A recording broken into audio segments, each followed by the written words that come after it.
Hello, good evening. Thanks for joining me. I hope everybody's had a great week. Hopefully the week has treated you well. Hopefully the weekend will treat you even better. Welcome back to another Tech Ambrosia Saturday stream. First stream of 2024. Sorry about skipping last week. As you may have noticed, I've made a few changes to the streaming setup. Also, there's a bunch of huge channel changes coming in. That was basically what I was doing over Christmas break and New Year's break. Just making changes to the channel. Hopefully everybody likes them. Today, we are looking at Sandy Bridge. I've got a machine on the bench here. Let me switch over to the bench so y'all can see it. I think you'll enjoy this. One sec.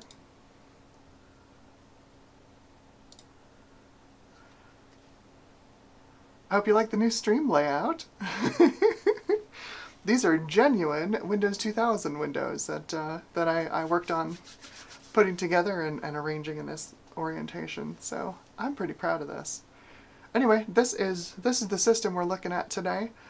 This is an ASRock Z77 Extreme 4, and under this giant heatsink is an i5 2500K. So hopefully we're going to get some good numbers out of this thing. Stock speeds are like 3.3 to 3.7 gigahertz on this. And of course, it's an i5 from Sandy Bridge generation, so it's 4 cores and 4 threads.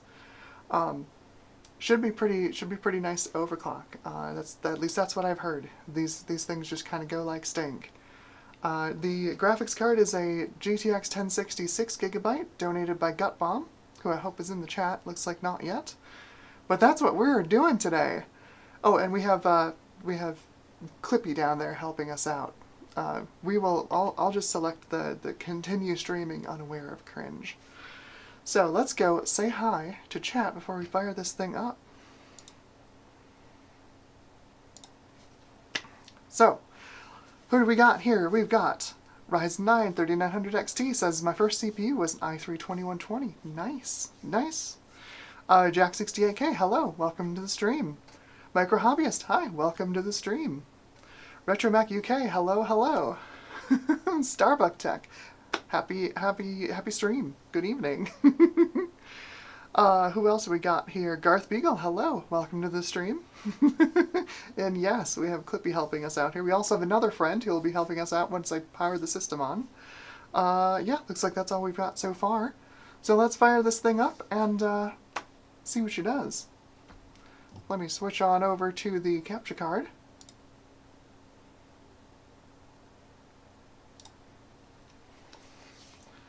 Alright, and these are nice because this board is a premium board, so it's got a power button on board. I don't have to like connect my stupid power button thing.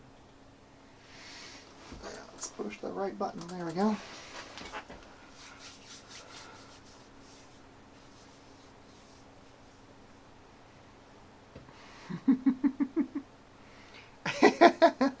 Hello, Skilla. Welcome to the chat. Skilla says, no cringe in chat. Let me fail that immediately. No, we are above cringe here. So, yeah, we've got our i5. Let me fire up CPU-Z. You can see what we've got. And yes, if you scrolled up in chat, you saw I was reinstalling Windows right before stream.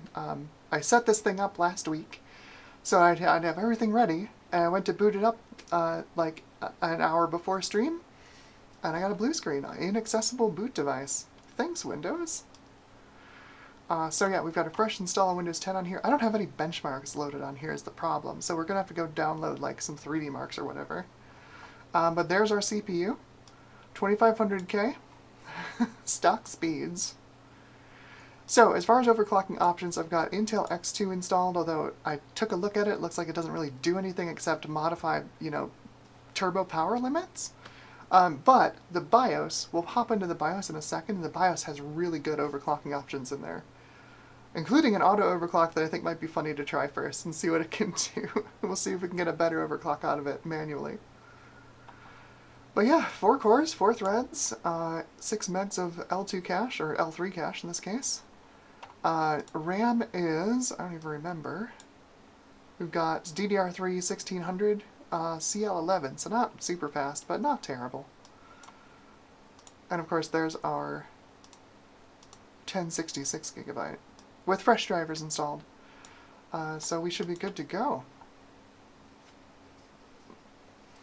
So I think probably the first thing we should do is go grab some benchmarks. Get out of here, Edge. Go away. Windows just gets worse and worse with every version, I swear. Let's see. Future Mark. Legacy benchmarks. Because I'm not installing Steam on this thing, so I'm not going to put 3D Mark, current version of 3D Mark on it. But we'll run some 3D Mark 06 on it. Should be fine.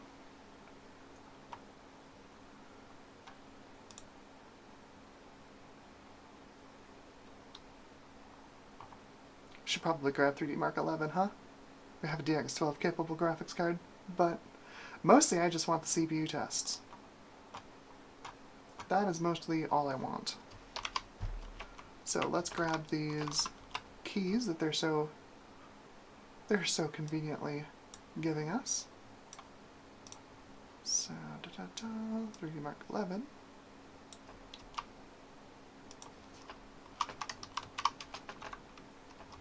Oh, and if you hear, if anybody's listening on headphones and you hear tapping in the background, I got New Year, new neighbors, and apparently today is the hang stuff on the wall day. So I apologize in advance for that.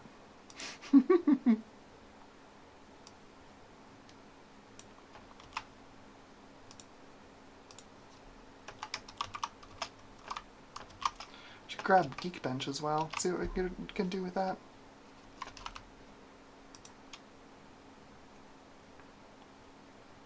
Sure, we'll put it in documents. I'll forget where it is immediately. 3D Mark.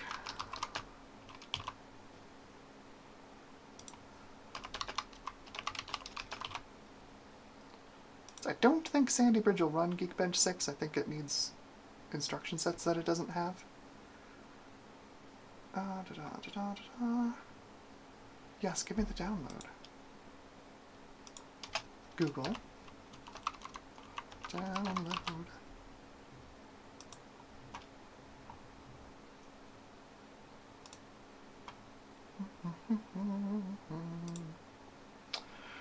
Oh, what else should we run on this thing?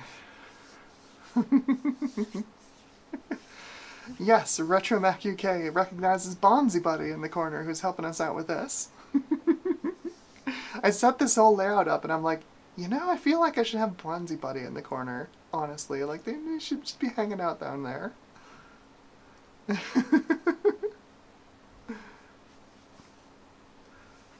Ironic Tonic says, I recently upgraded an old Sandy Bridge system with an i7 3770K. Delitted it, nice. Used liquid metal, very nice. Promptly hit 4.8 gigahertz, very nice. Very nice. Yeah, of course, this was the last Intel, desktop CPU generation to get indium as a heatsink, not heatsink paste, but as thermal interface material. I think that's actually what they called it, TIM, thermal interface material, between the die and the heat spreader on top.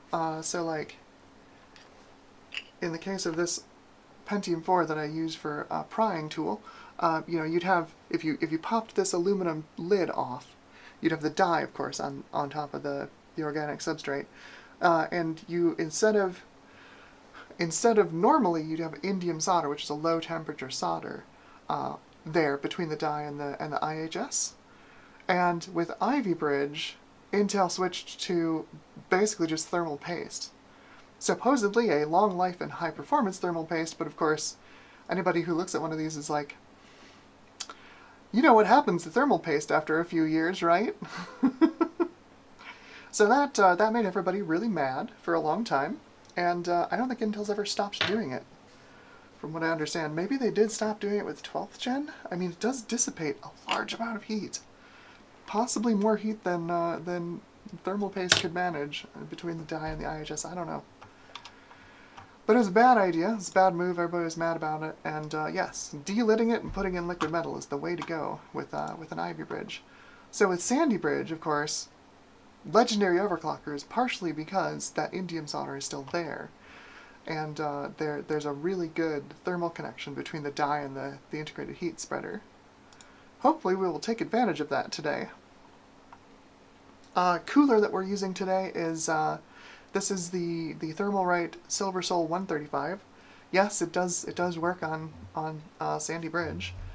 The backplate for it is pretty much compatible with any Intel socket made in the last decade and a half, which is pretty great. Alright, so let's get some stuff installed on here.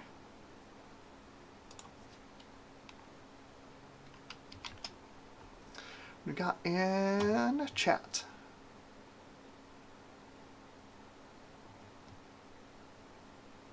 Nice. Ironic Tonics is 100% stable with burn-in test. That's awesome. That's awesome.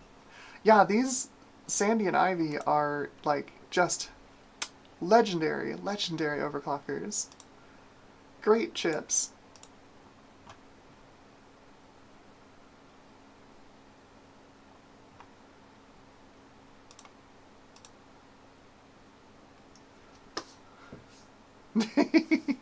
Jack68K says, Windows is needy and wants you to pay attention to it. Yeah, for real. All the time. All the time.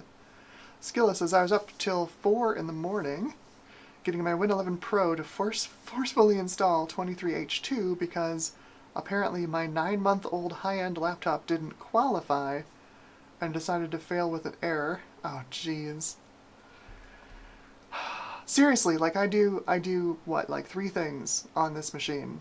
This stream is being run by Windows 10, and like I do VR, I do this stream, you know, and I play games. I play flat games on this thing, and that's pretty much. Oh, and my capture card. My capture card's on here, obviously, because we're looking at that right there.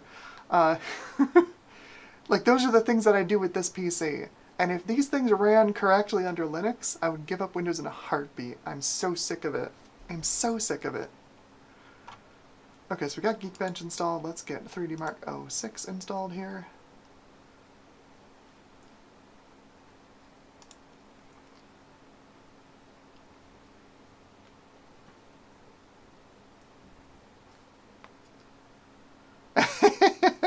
Compatibility Madness says, this needs 3D Mark 01 SE. I'm sure. We'll see what it does. Just blaze through it. The older 3D Marks, you know, from wherever you are, the older a 3D Mark is, the more it becomes a CPU benchmark than a GPU benchmark, so I guess that makes sense. If we run 3D Mark 01 on this thing.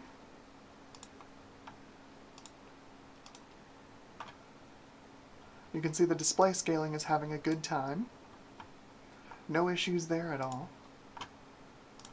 Let me grab...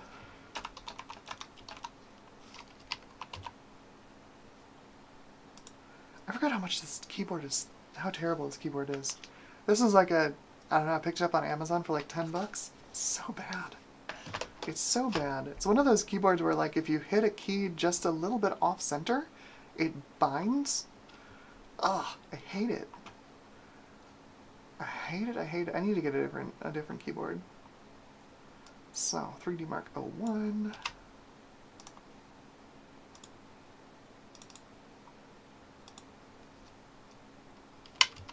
I've got an end key here somewhere. There it is. 3D Mark 01. Ta-da! There we go. Yeah, like I said, fresh Windows installed. I don't even have DirectX 9 installed on here. I should go grab that redistributable. Download 3D Mark.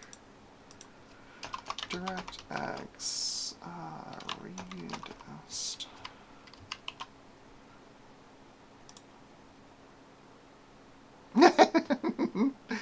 Christopher Jackson says, Bonsai Buddy, no!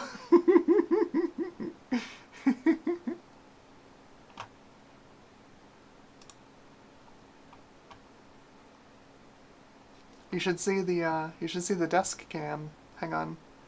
If I blow up the unregistered desk cam. We've got Clippy in the corner helping us out. Clippy's concerned about cringe, but we're not concerned about cringe here. But yeah, this is the machine. I don't know. Board seems like it's in fine shape. None of the capacitors seem to be leaking. I think I picked it up for $30 on eBay. Pretty great. Z77 Extreme. ASRock Z77 Extreme 4. Pretty great. So let's switch back to the capture card. There we go. Alright, so we've got some stuff downloaded. 3D Mark is done. Oh, right. DirectX. I didn't hit next. There we go. Okay.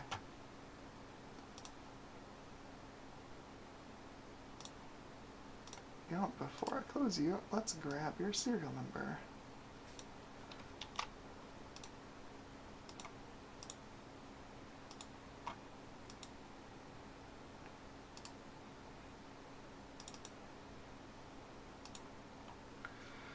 Cinebench, not a bad idea. Retro Macu cases, try Cinebench. That's not a terrible idea. I'm not keeping up with chat. Compatibility Managed says Vantage. 3D Mark Vantage. Could be good, but it could take too long, yeah. It's also like one of the most boring 3D Marks to watch run.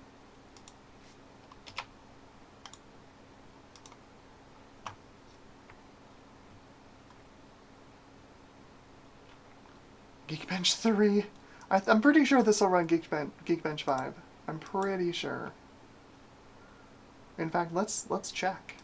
I think I've got Geekbench installed.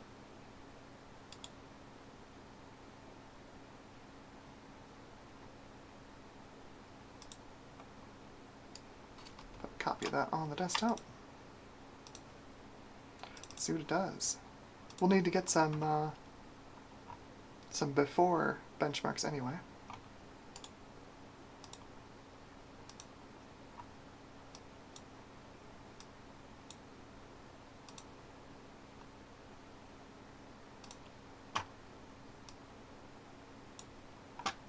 Yeah, let's see if it goes. It does. Look at that. Look at that.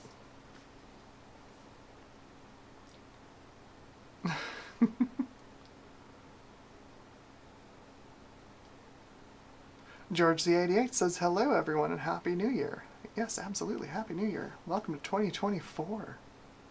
I never thought I'd make it this far.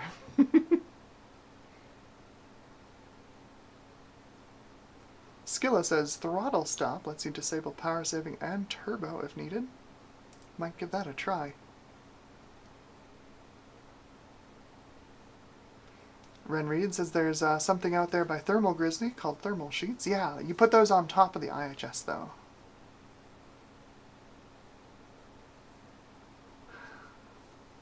Oh, hello. Hello, Maple. I didn't realize that was you. Timo says my 4790K needs to disable power save and leave the turbo on. Yeah, who knows? I'm sure we'll find something interesting once we get into the upper bounds on this. Timo also says 4.4 is easy. No need to set specific volts. We're going to find out. Oh, Passmark. Retro Max's Passmark. I suppose.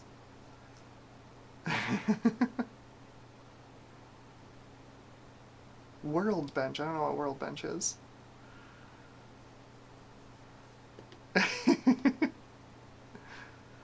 Oh, HC asks, what OS? This is Windows 10.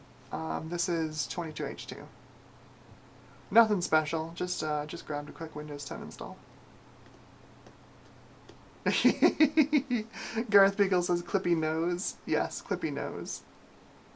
Clippy knows. Well, Clippy doesn't know. Clippy doesn't know anything.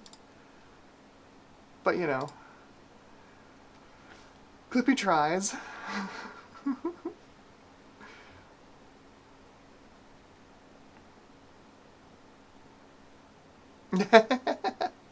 Skilla says I got a keyboard fetish. Needs to be tactile and silent and lubed and all. Yeah.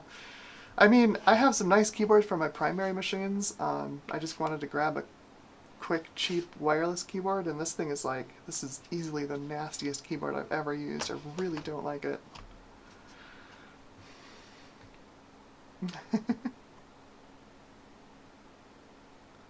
Timo says pi test. I think you mean,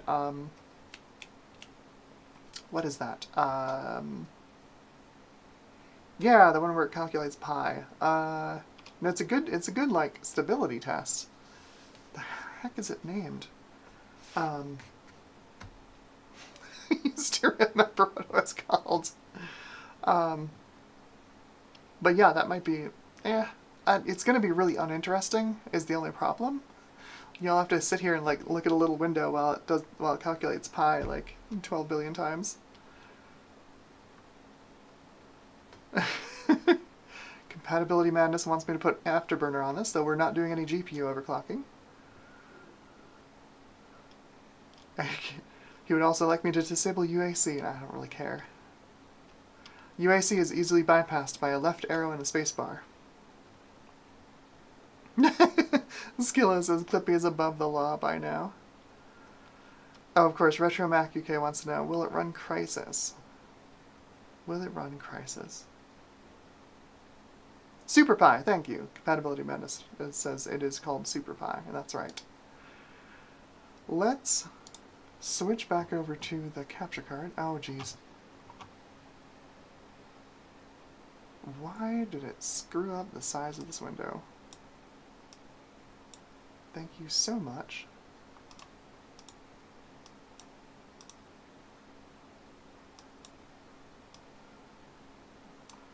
Alright, so there's our first benchmark.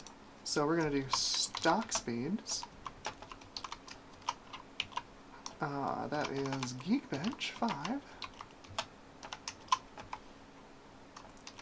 Single is 772, and multi-core is 2554. Not bad. Not bad. Let's grab... I'll grab that URL as well.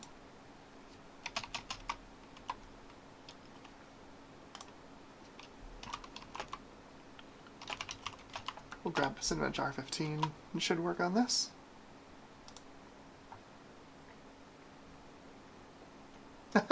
Hello, Clarjon 1 Plus has showed up. Hello, welcome to the stream.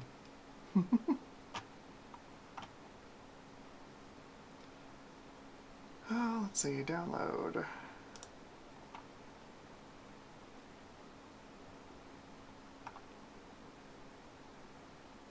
Beautiful. Clarjon says this layout looks super good. Thank you. I like it a lot.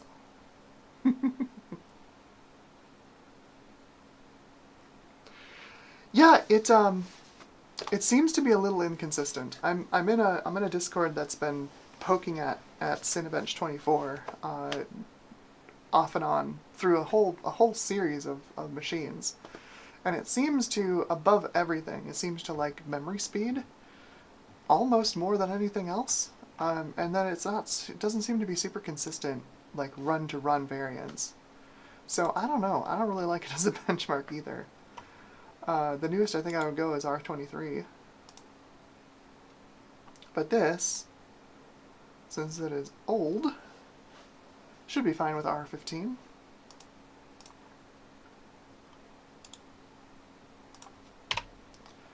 Extract that there.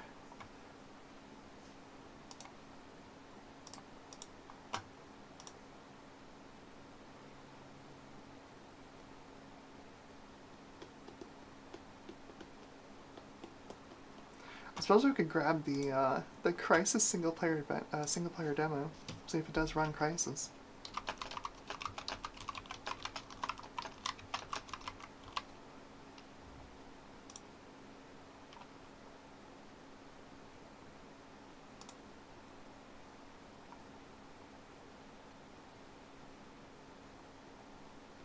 Good lord, that's 2 gigabytes. Alright, well you do your downloading. I have stuff to install. We got 3D Mark 01 in here.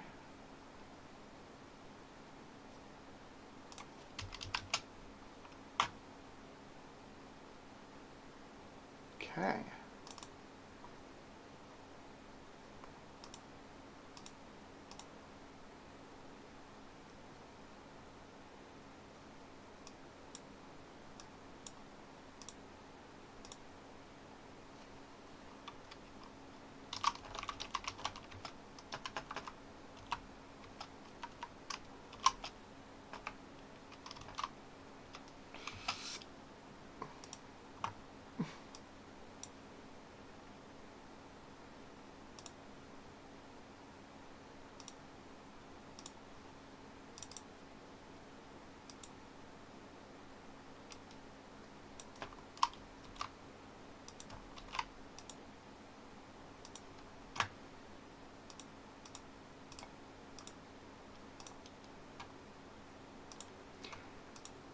Display scaling's having a bad time. This reset my size again? No, it's still good. I'm gonna have to give this thing a reboot. Oh, Windows. Oh, Windows.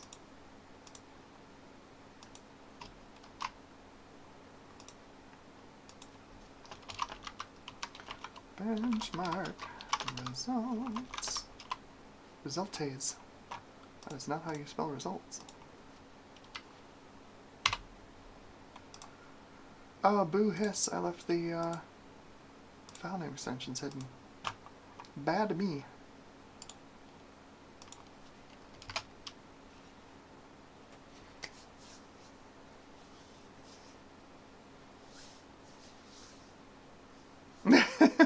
Retro Mac UK says, I always wondered what makes an onion mad.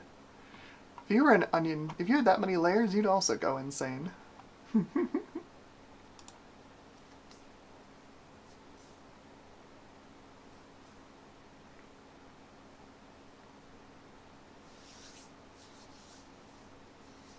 I just realized that the single core version of this test is going to take so long. We might skip that one. It's a little excessive. I don't want to bore y'all to death. Timo asks, can it run Doom? Which version? I think this thing could run Doom Eternal, honestly.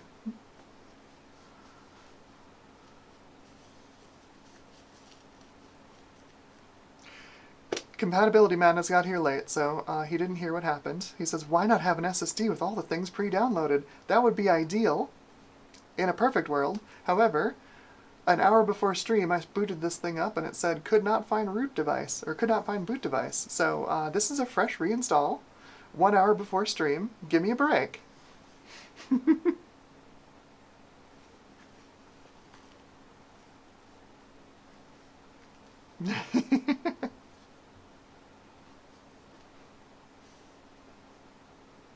Paul has joined. Hello, welcome to the stream. Paul says they have a PC with a delitted i7 3770K at 4.7 gigahertz, 1.35 volts.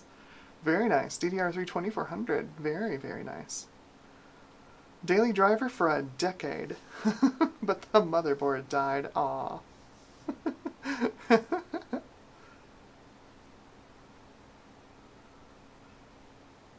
Yeah. Powell says I moved to LGA 1700 because using a CPU without AVX2 as a daily driver isn't a great idea in terms of newer games. Yeah, for real.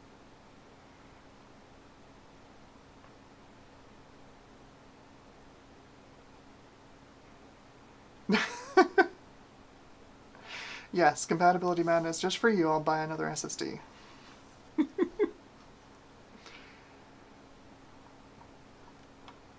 Alrighty. Well, here's the thing, right? Like, I had everything ready to go. I had everything ready to go last week. So this would have been a non-issue. Except that Windows decided it didn't want to boot an hour before the stream. Love it. What a great operating system. Alright, so we've got multi-core score of 430. Nope, that's not the one I want. I want that one. I'm just going to put in the multi-core score. 430. Let's run some 3D marks, huh?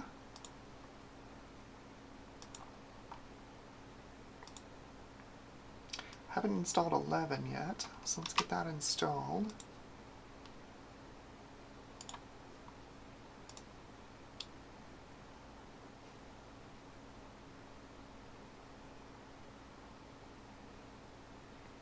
47. Timo says my i7 4790K needs 1.5-ish volts to get to 4.8.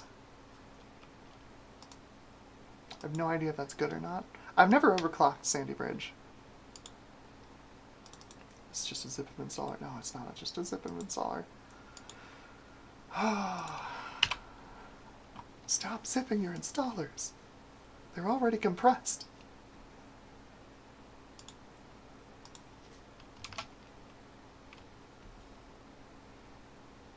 Ah, Doom 3. Yeah, Doom 3 would be pretty fun.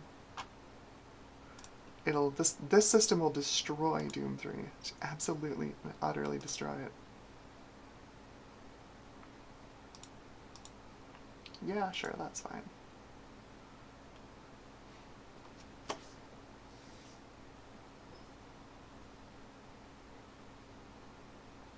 Yes, RetroMac UK asks, when you do your test suites and builds, do you archive the setups and drivers for future videos in case you need them? Yes, I do. Absolutely. Usually not for stream PCs, because this machine is going to exist for like a week, and then I'll dismantle it.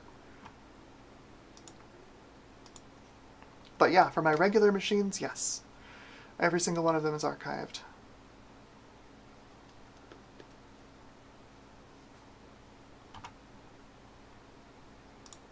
I love how there's an update to it, even though I downloaded it off of their site.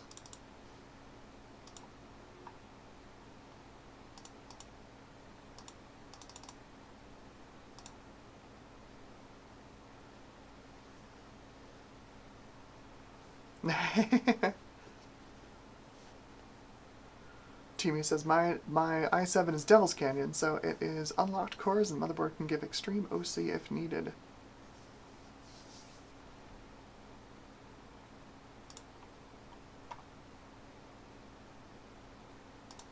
Okay.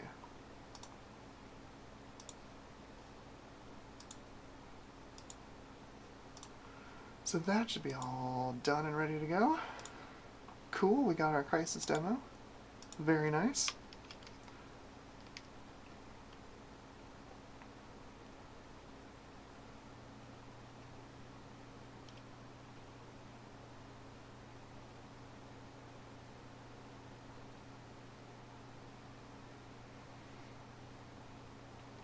So the motherboard, this motherboard at least, has some pretty okay options for overclocking in the BIOS. So I think that's probably the way we're going to go. Like I said at the start of the stream, I was looking through Intel Extreme Tuning Utility, and there's not a whole lot there. Like you can modify the power durations and the power limits. Not really what we're looking for. But I think the first thing I want to try is this motherboard has an auto OC, and I want to see how bad it is. See if it like puts 1.5 volts through the processor. It should be fun.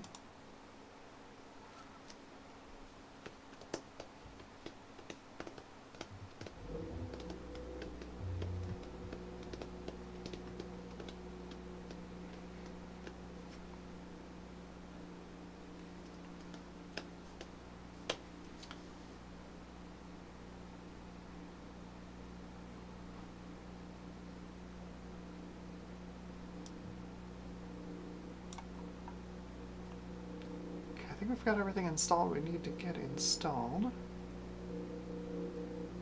So that's good. I'm going to throw a shortcut to Cinebench on the desktop so we've got it later. Apologies. Loud car in the parking lot.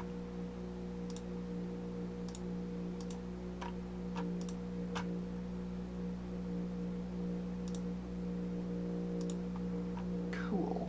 That's all done. Oh, I gotta grab that serial number.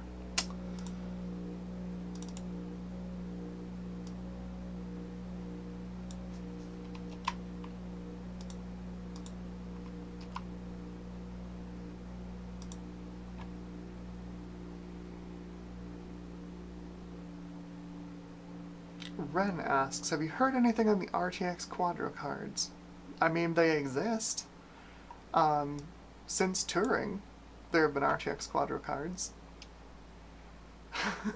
What do you want to know? They're kind of overkill for pretty much everything.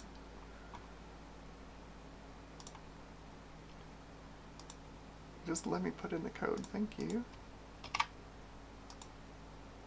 Cool. Okay. 3D Mark 11, 3D Mark 06, and 3D Mark 01. Beautiful. Crisis, Geekbench. Looking good, looking good. Got all the stuff we need. So, 3D Mark 01. So I want to know what the CPU score is on this.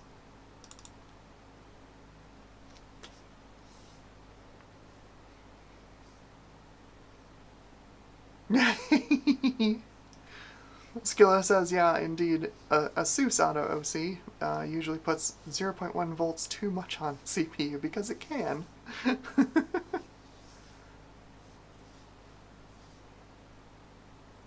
Hello, Eric's Edge. Welcome to the stream. Hello. We have not started overclocking. We're gathering some baseline results right now, since I had to reinstall Windows on this thing an hour before stream, because Windows is a terrific operating system that never has any problems. So let's do... I want CPU tests. Let's do...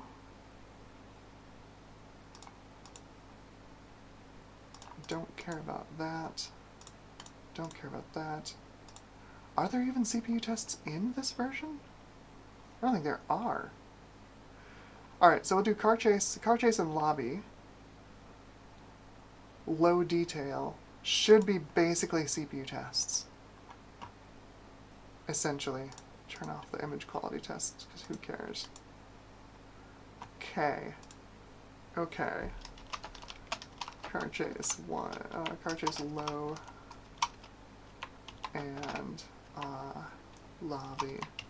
You gotta do the lobby benchmark, because it's so iconic.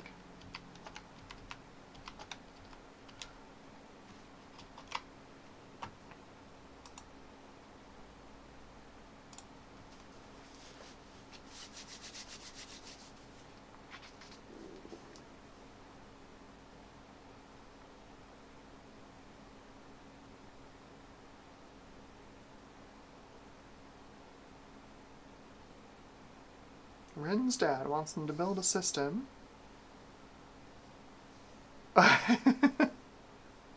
Pulling a GPU switcheroo is so tempting. From a 2080 Super to a Quadro 5000. I'm assuming you mean a Quadro RTX 5000? I have no idea. I'd have to look up what that is, since NVIDIA's Quadro naming is completely bonkers. Is that Ampere? Quadro RTX 5000?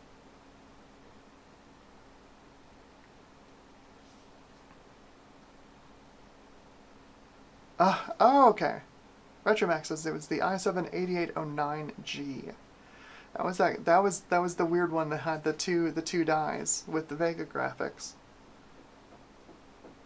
Yeah, that was a weird partnership. The Intel processor and the AMD GPU together. It's very strange.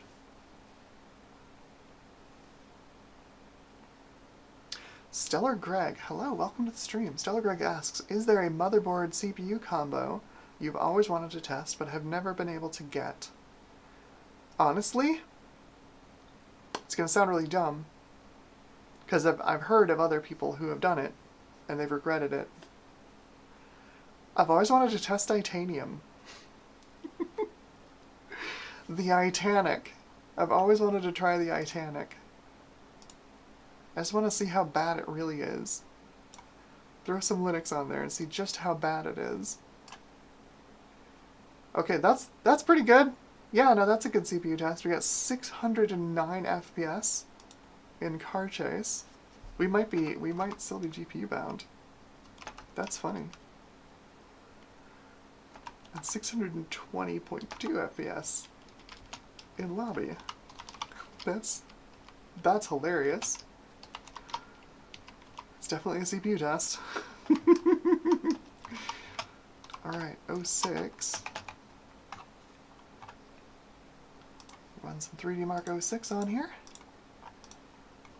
Scaling on this is just completely broken.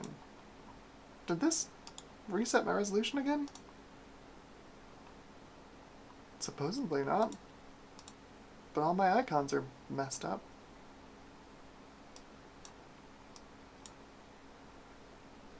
Where'd my other one go?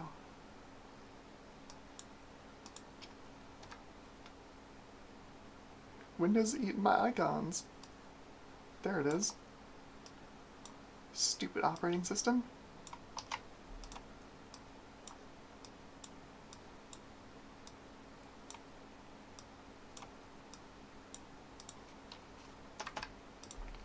Alright, 06.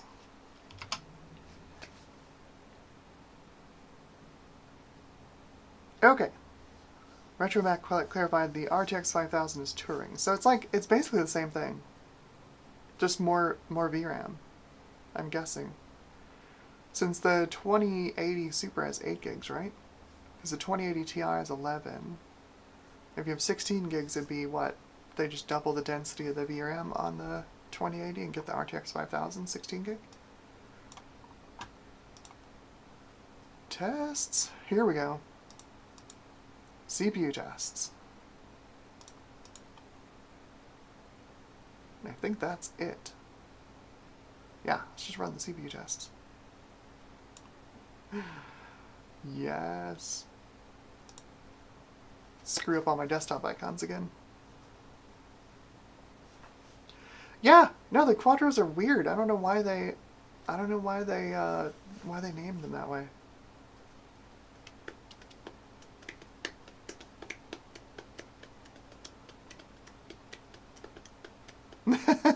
Welcome to the stream, Gutbomb. Gutbomb says, sand is my favorite bridge building material.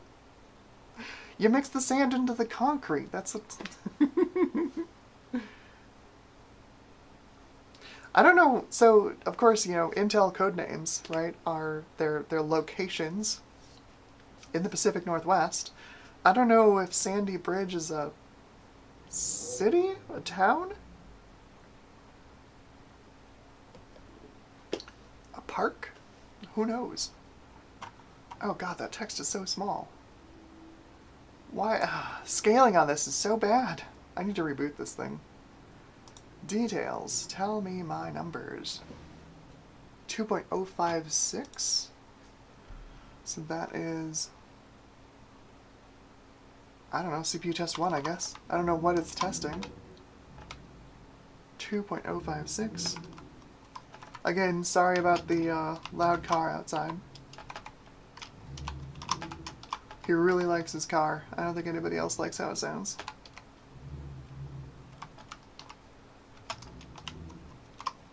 It's like a straight crank. I don't know what engine it is, but it's like a straight crank, so it just sounds like it has a busted muffler. Like, it doesn't sound interesting at all. It's just loud. It's not a fun kind of loud, it's just a loud kind of loud. Alright, and now 3D Mark 11. I'm going to reboot this quick to fix the scaling. Just to make sure that this isn't set to something stupid. 150, 1080p. Okay. Give me one sec. I'm going to reboot it, hopefully fix the scaling. Windows. Windows, Windows, Windows.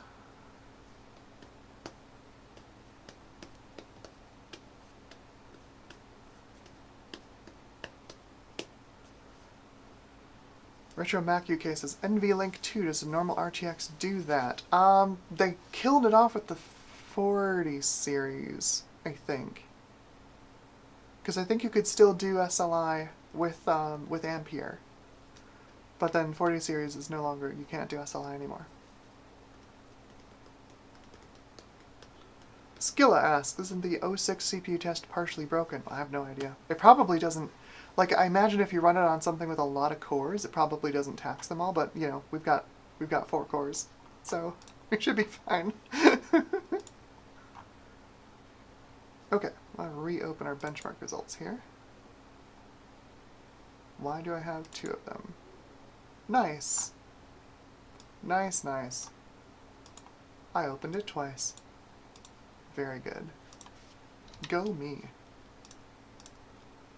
I am extremely good at this.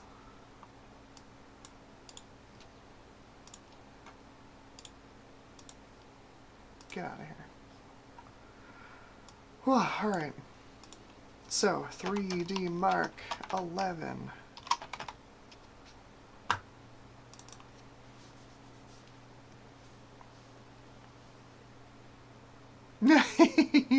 Jack 68K says, maybe you just don't have a discerning ear for modified exhaust systems. I don't know, I mean, I figured you'd at least throw it on something with a crossplane crank so it'd like sound interesting.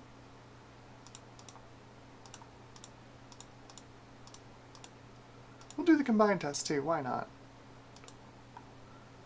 Defaults, defaults.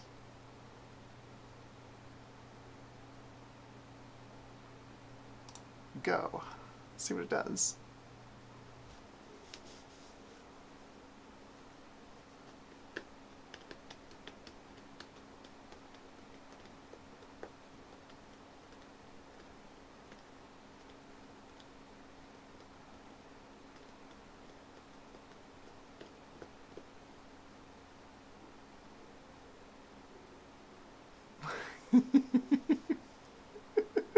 Gut Bomb says, I installed an aftermarket exhaust on my Scion for for Scion FRS a few years ago that people online raved about for the noise. It just sounded like the muffler had a hole in it. I could have drilled a hole in my muffler for free.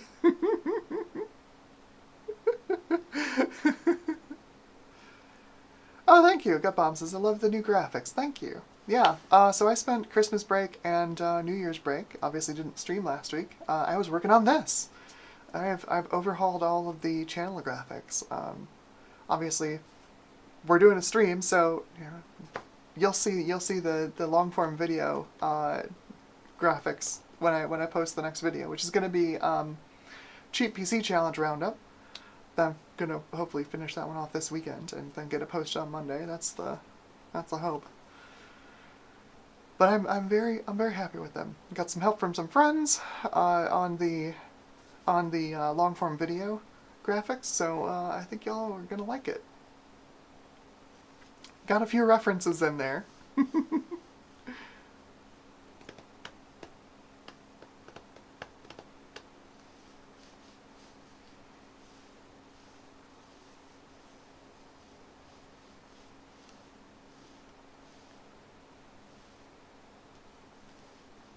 Oh yeah, no. Timo asked how are the AMD cards for multi GPU, and I don't think RDNA has officially done multi GPU. Of course there are exceptions if you have enough money. For example,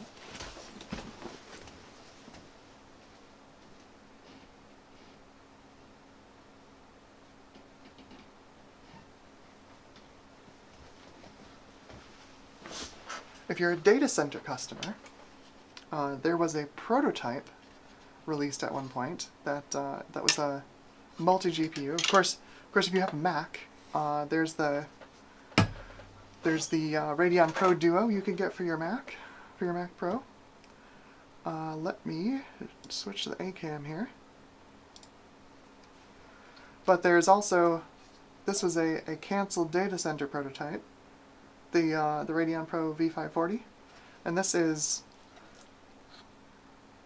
two RDNA 1 5600Ms in, well, not really an SLI, because like it doesn't do any graphics output, but yeah, two of them on one card. So, you know, but they did exist, just not in the consumer market at all. I think the closest we got was the Radeon Pro Duo, but I think that was Hawaii. I think dual Hawaii, so it's still GCN3. Maybe I'm talking out of my butt, I don't know. But yeah, I don't think RDNA has done any SLI, any linked multi-GPU. But yeah, this is, I don't know if this thing even works. I got it to be recognized in Linux at one point, but like there isn't even a modded VBIOS for this thing to like get output, because there is there's one port on there right there. Little tiny mini display port. But it doesn't output any graphics even if you plug something into that port. Because it's a data center card. Also, it generates a huge amount of heat, and of course, you know, that's your cooling solution there. And that is not PCI Express power. That is that's EPS 12 volt. This thing pulls down like 200 watts, 250 watts, something like that. It's ridiculous, ridiculous. But yeah, multi-GPU RDNA exists, but I am not in SLI, not in SLI forms. Unfortunately.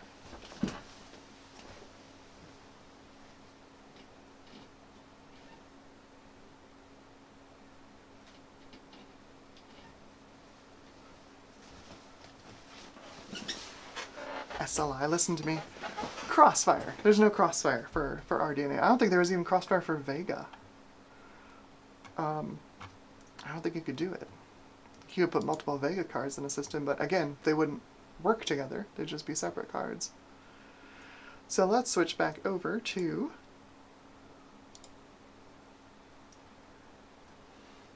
okay.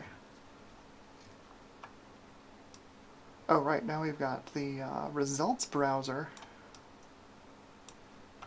So I gotta click through a couple of web pages to get my FPS numbers. Details.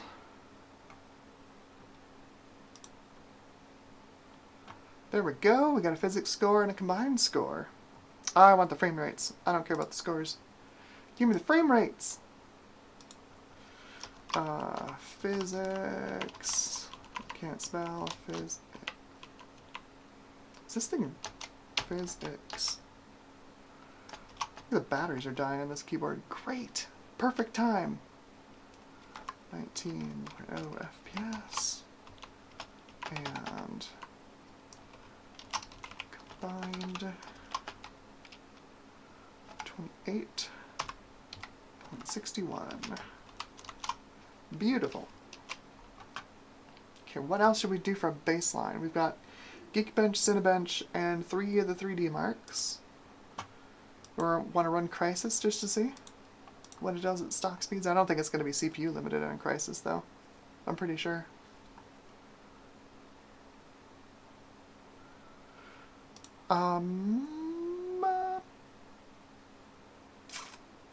I should grab Afterburner, actually, just for the FPS display. Afterburner.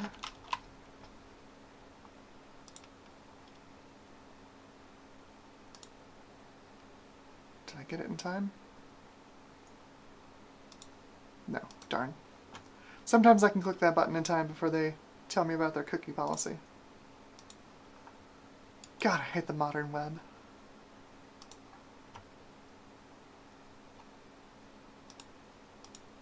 I think I said this last year, but this year I'm launching the website. I'm going to do it. And the main part of the website, no cookies. No cookies at all. Don't need cookies to run a website. I'm not going to use cookies on my website.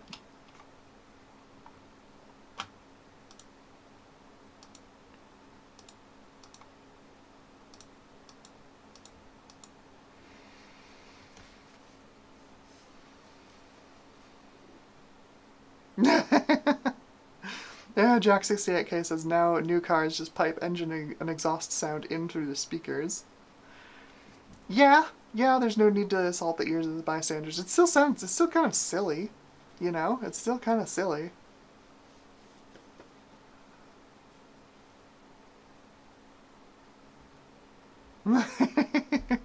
Gut Bomb says I had a roommate that loved Bonzi Buddy. Fell for every scam in the book. Oh, that's unfortunate. I have one other scene to set up, because I slept too late today. And I only got this set up and then the desk cam view set up. I have one more to do, which is when we're doing 4x3 content. I gotta figure out who I'm gonna put there. Candidates are some kind Tamagotchi, or the search dog from Windows XP.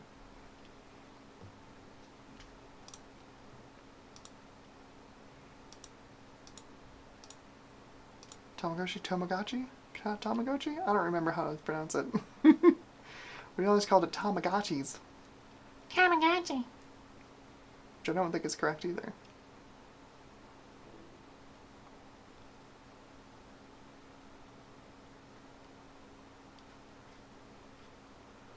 Ah! RetroMacuK says the 6800 was also a Duo. So they did have a 2 GPU version. But that was the W6800, right? Because I think that was... Again, the professional GPU naming convention means nothing. But that wasn't RDNA 2, was it? Because, like, there's WX. The WX series is, like... That's GCN 4 and 5. Or was it a W6800? Just a 6800?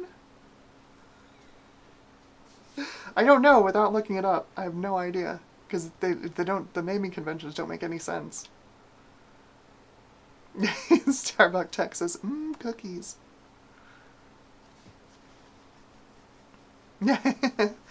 Gutbomb says, cookies get a bad name because of those warnings. They're incredibly useful for processes that aren't tracking. Yes. Like putting in my stomach.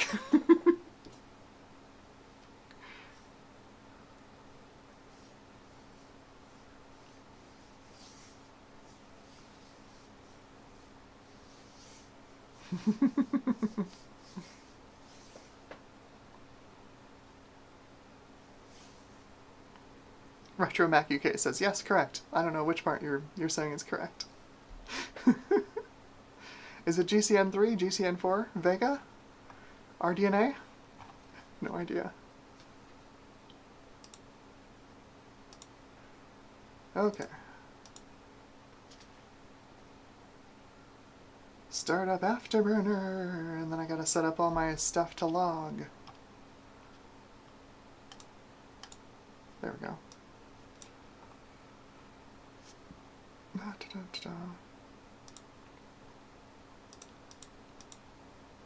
Start with Windows, monitoring. So we want GPU usage.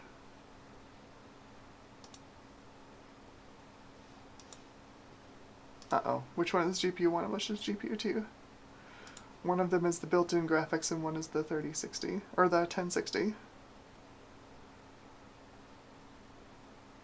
Okay, CPU usage. I guess I'll do all the cores. It's only 4 cores, it's fine. Don't have to, like, spew 32 cores along the side of the screen. Look at the clocks.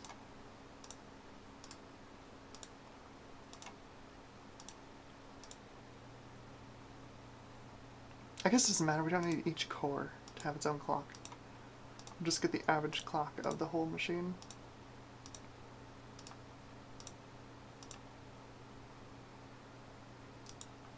Come on.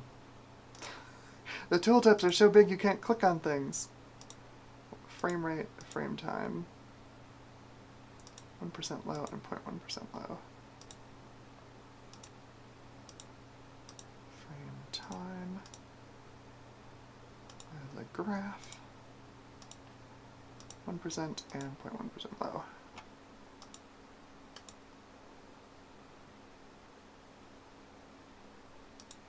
Okay.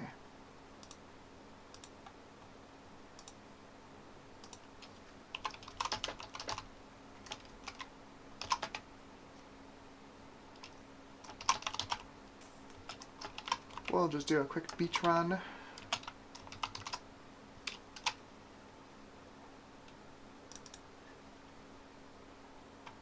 Skilla says second GPU is a dedicated one. That makes sense. That makes sense.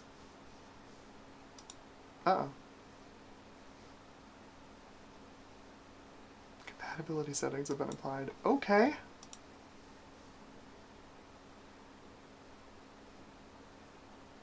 It does not want to run. Does it run Crysis? The answer is no.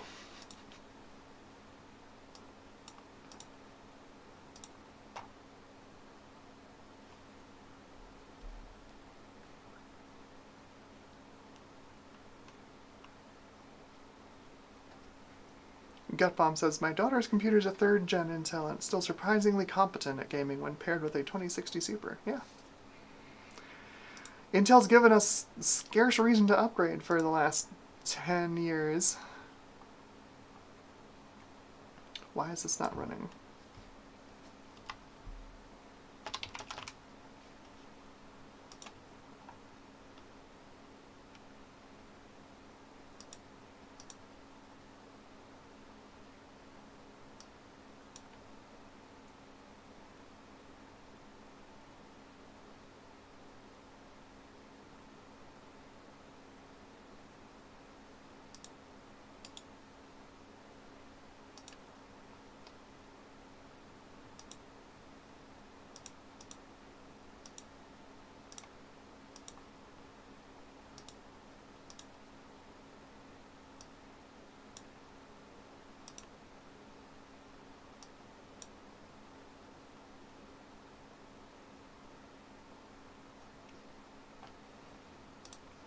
Maybe it doesn't like Afterburner.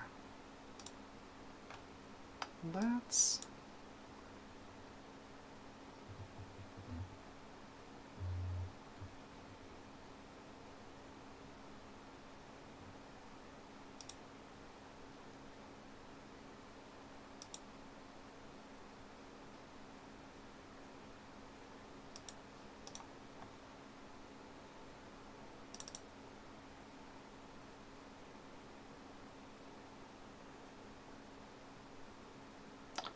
really doesn't want to run.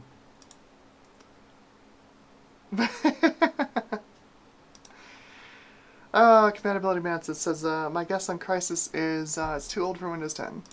Current NVIDIA driver. Try the full game. We'll say no to Crysis today. I don't want to download the whole game on stream. But we've got numbers for pre-overclock. So, let's see. Let's see, attempt 1. And we'll say whatever speed we get to. Let's hop into the BIOS and see what we can do.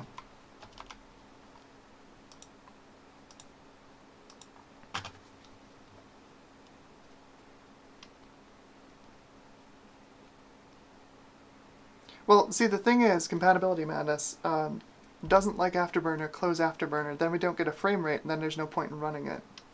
Except for the meme. We've got plenty of memes here. Plenty of memes. We've got a meme right in the corner of the screen. Okay, so here is what we've got from ASRock for overclocking. There's a fair amount of stuff. We've got a pretty decent amount of voltage control.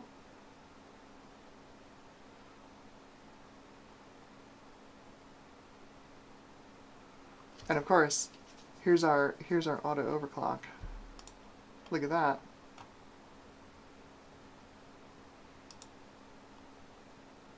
Let's see what it does. Just set it to 4.6 and see if it does it.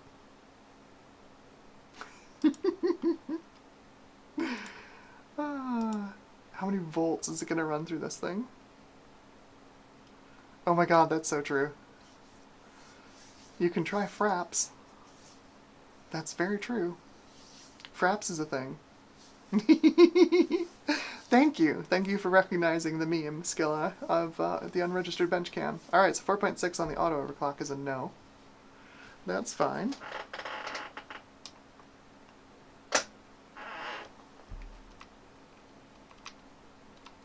Probably have to get there with the manual overclock, if we're going to get there.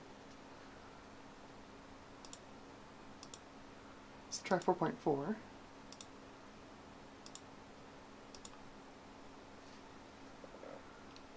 That is a good question. I don't know what it's running for voltage. I should take a look.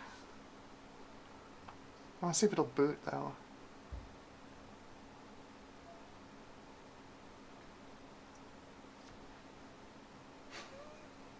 Fingers crossed.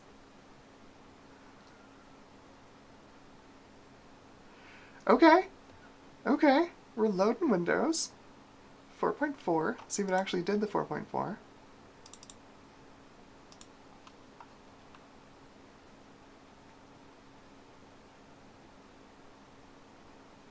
Yeah!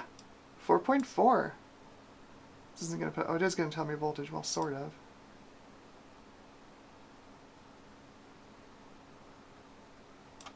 It's a real low voltage number. 1.06. I don't think that's actual. That means, though, we can probably get this to go faster. Let's collect some benchmark numbers first and see what this will do. At 4.4. That's funny. 4.4 gigahertz via auto OC. That's so funny.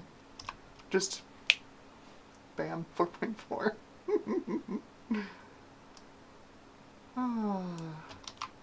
Copy, paste.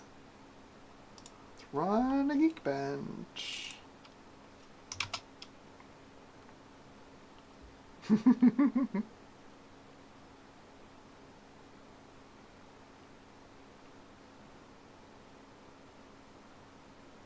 Yeah, speed step voltage. I should probably turn speed step off. We're going to have to do that, I think, if we want to get higher speeds.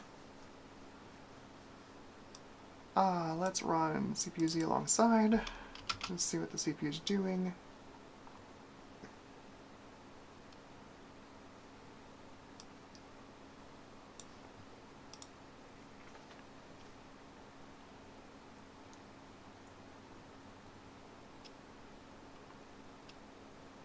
Well, there we go, 1.3. Oh, there we go. Let's give it a little more voltage. Let's give it a little more voltage.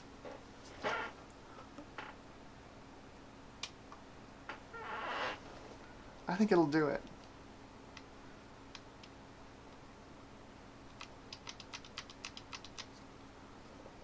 That was very far. It got very, very far on that.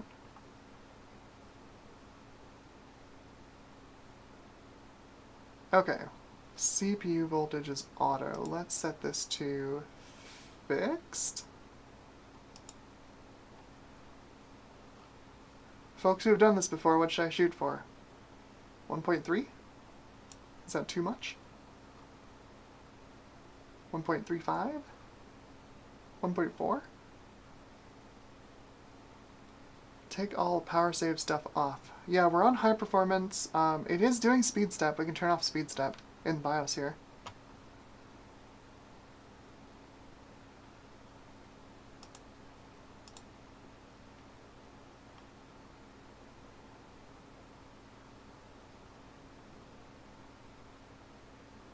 .25. We were seeing 1.28 through CPU-Z. So I'm tempted to start at 1.3. Skilla says, yeah, 1.4. Yeah, let's give it 1.35 and see what it'll do. Do we need to set anything else? I have no idea how to do this. DRAM, PTT, PCH voltage.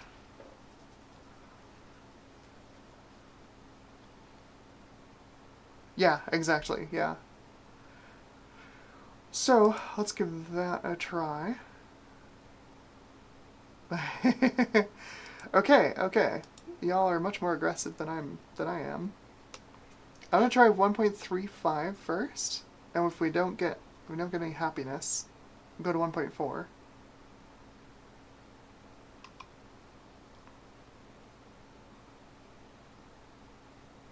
Hopefully not, but I guess, yeah, we'll see. I am expecting voltage sag while it's running, but hopefully not that much. I don't know.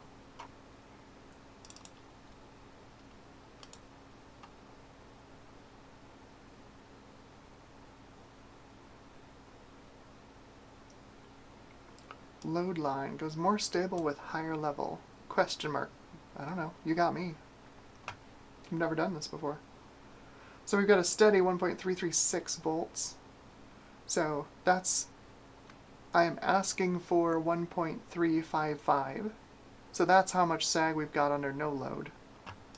So let's run Geekbench again and see what happens. So we were at, the most I saw last time was 1.288. So we definitely have given it more juice. See if it'll even complete, or if we get another BSOD.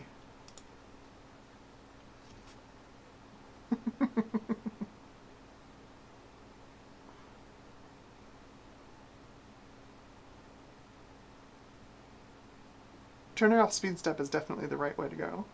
Just run it at a solid 4.4. Air coming out of the back of the cooler is still cold. So much cooler for this thing. It is so much cooler. So there we go. So we're getting some voltage sag to 1.312.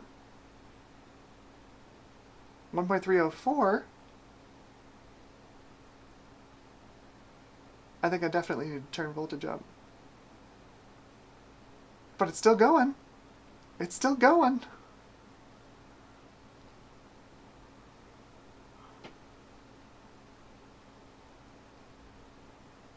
No wonder everybody overclocked their Sandy bridges. If it's this easy, why not? Free performance. Ooh, that went down to 1.272.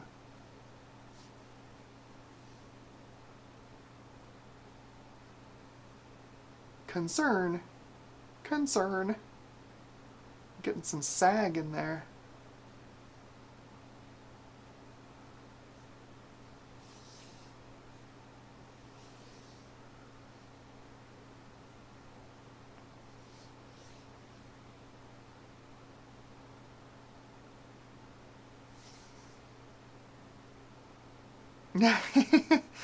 HC says, love your streams. Hoping one day I'll get off my lazy butt and stream my old PC builds. Heck yeah.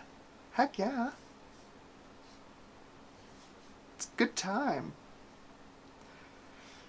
Well, the voltage levels in CPU-Z are a little concerning, but it looks like we're going to complete the benchmark.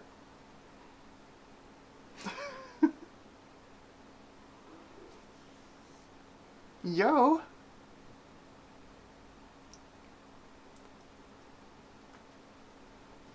That is not nothing. From 772 to 912. So that's 4.4 gigahertz. Auto OC plus voltage tweak. 1.355.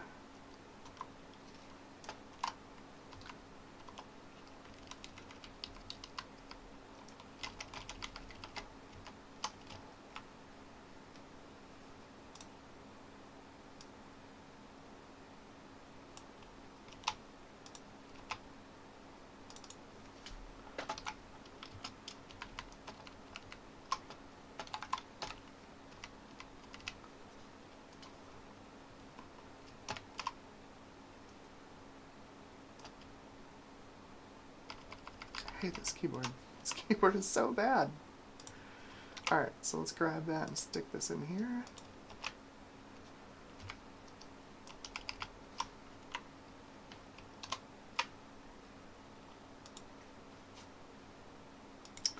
Should be interesting. Let's see if it'll complete anything else.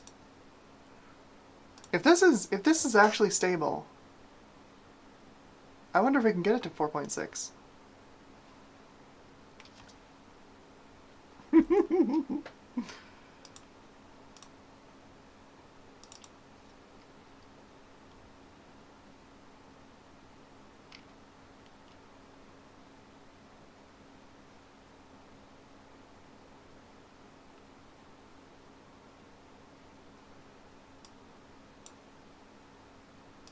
Oh, good to know that the scaling is horrible as usual. Love it. Love it, love it. Alright, so we're gonna do what? Car chase low, lobby low. Everything else goes turned off.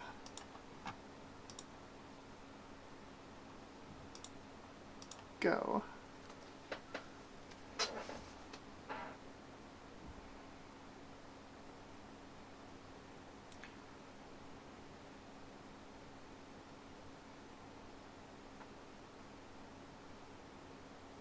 I forgot I have Afterburner running.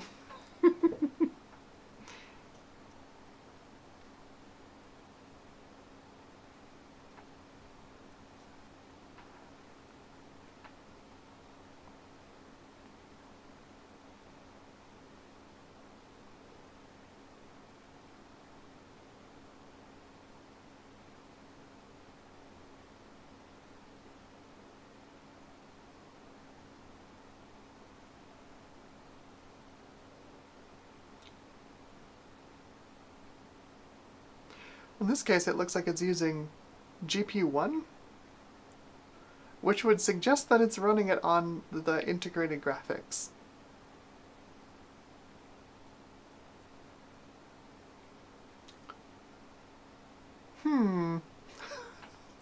That doesn't seem right. I didn't even look at that part of the config. God, maybe it is.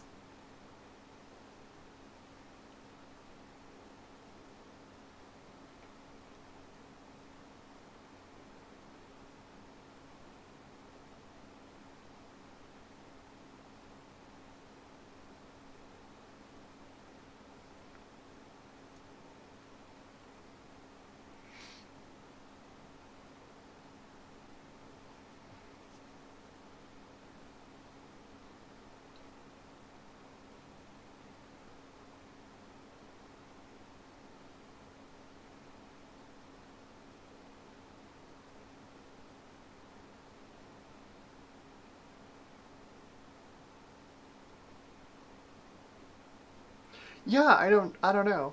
Skilla asks, aren't the GPUs zero-based here, like in Task Manager? Yeah, but like, GPU 0 you would think would be the internal graphics, right? And then GPU 1 is the GTX 1060. Although, like, 9% GPU utilization at 300 FPS sounds like it's running on the 1060. Let's see what this says. Yeah, no, see, it's set to use the 1060.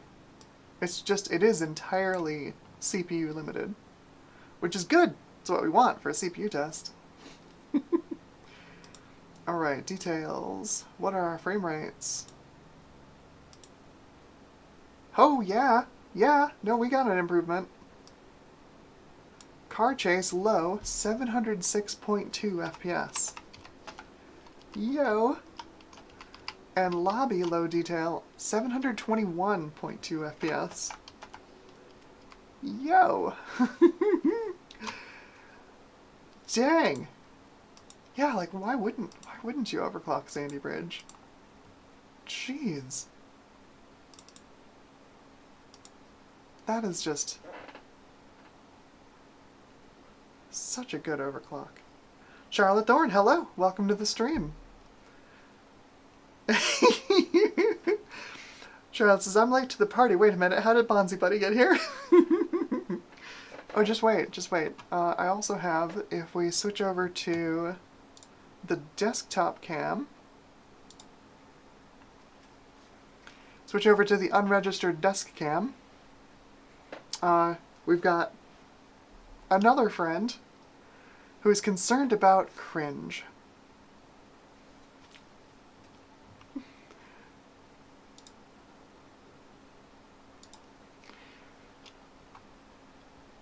Alright, and that is, again, the scaling is absolutely garbage. But we're going to do the CPU tests.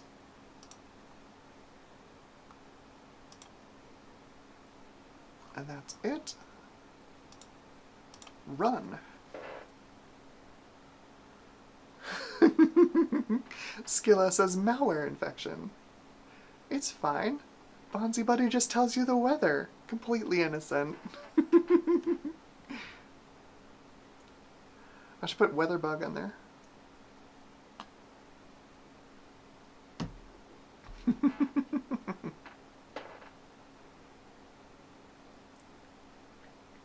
So right now we're running the i5 2500K. We ran some benchmarks at stock speeds.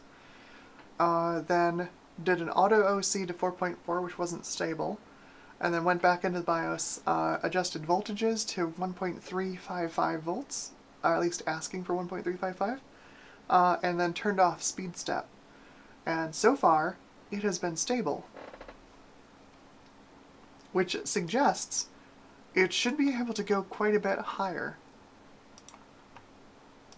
Might be interesting. I don't know. We might hit a brick wall. Who knows? So that is 2.539 on CPU test 1. I think they were anticipating CPUs getting a lot faster than they did with this test. And then we got to do 3D Mark 11 physics tests. Oh, and Cinebench. We should do Cinebench. Run a quick 3D Mark here. Skilla asks, version 0.69, is that an alpha or beta build? That is a prototype build. Alright, so a physics test, combined test. Run that.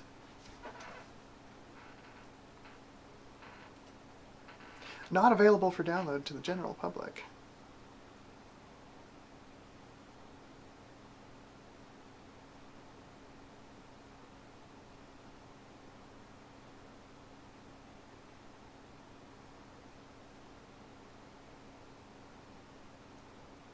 Looking pretty good here. I think we had, what, like 16 FPS before?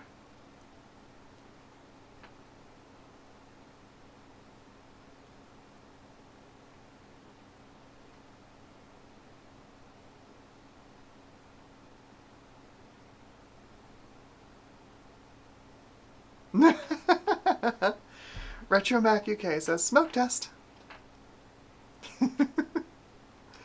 Yes, version 0.69 is smoke test edition. Skilla says, private build. It's from my private reserve. Also, thank you for the super chat, Retro Mac UK. Thank you very much. It's like the one thing I can do on this channel right now. Till I get to 4,000 watch hours. So I really appreciate it. Thank you.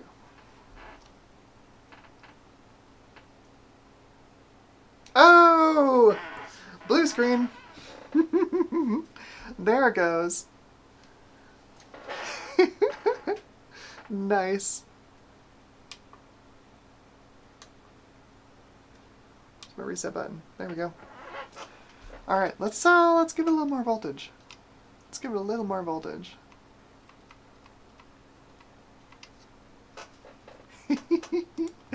Oh, that made it a long way. That made it a long way. Honestly, I'm gonna blame the power supply because it's kind of a junk power supply. So let's go up to 1.4. See what it'll do at 1.4. So with the sag, that's probably going to be 1.37, 1.38.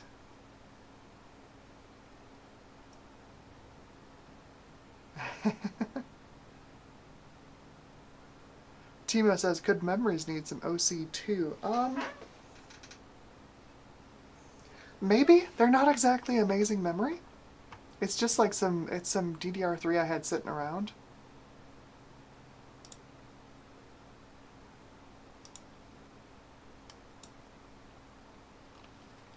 That would definitely give us more performance. The faster RAM.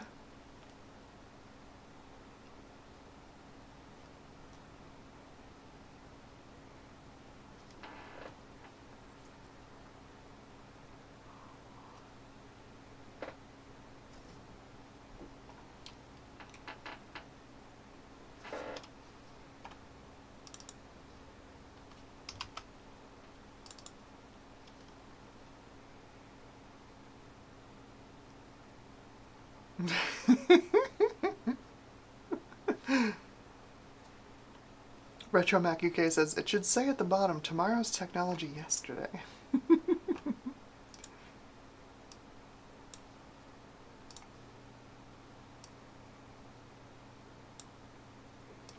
Oh yeah, that's not delivering the voltage I'm asking for really at all.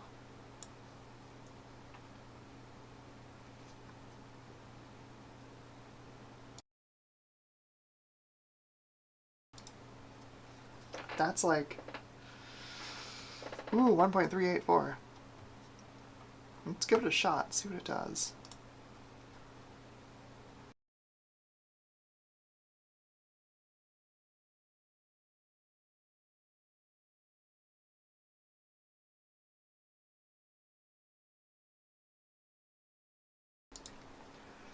Whew.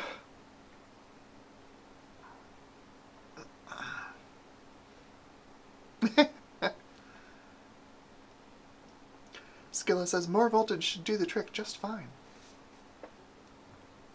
Whew. Give me 1 sec.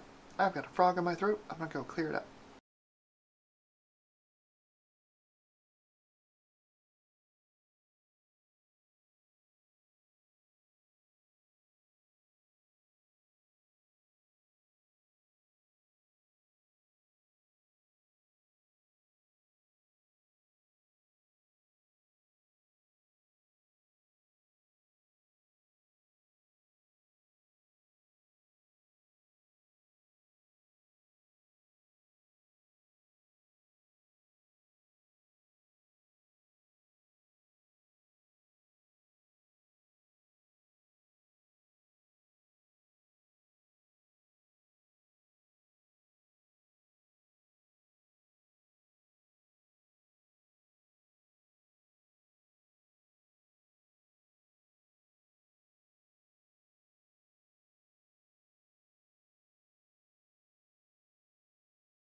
Hey, hey, look at that.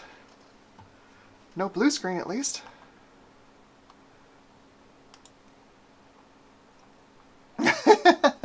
Score C0. That's what you get for doing a custom run. When was the last time I saved this text file? Oh, I didn't save my 3D Mark 06 results.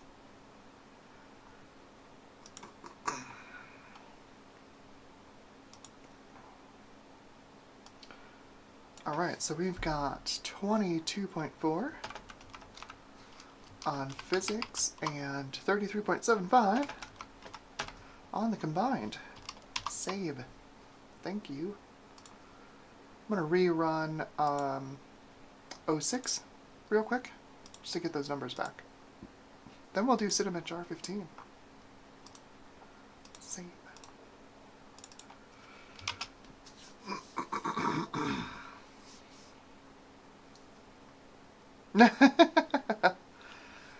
Compatibility Madness says, for the RAM, throw enough voltage on it with loose timings, everything goes to 2 GHz effective speed. Yeah, I suppose.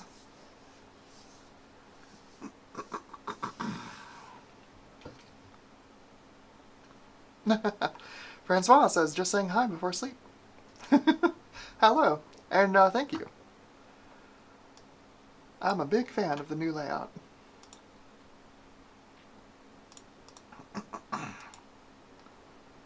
What else? I think that's the only things that it selects. CPU 1 and 2, and run. It is! It is! Skilla says it's a lot of free performance, and it really is. This is impressively fast for nothing. Clicked a few things in the BIOS and it goes faster. It's not bad.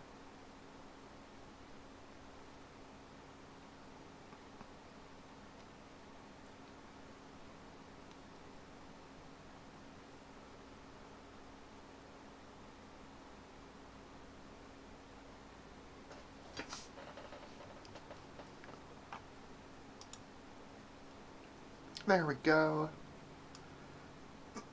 That's more like a 2.605 FPS and 3.822. Save. Okay. And Cinebench. Once I do this, let's see, I did that voltage tweak went to 1.4. I think we should get it, we should see if we can get this thing to go a little higher. Because again, air coming out of the back of the fan, barely warmer than the air around us. Barely.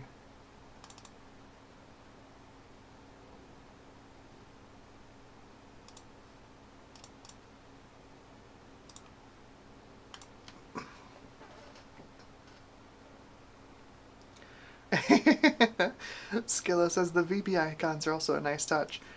That's my secret, Cap. These are actual Visual Basic applications that I wrote over Christmas break. You're looking at basically a screenshot of a dedicated Windows 2000 machine that I put together just to make this layout.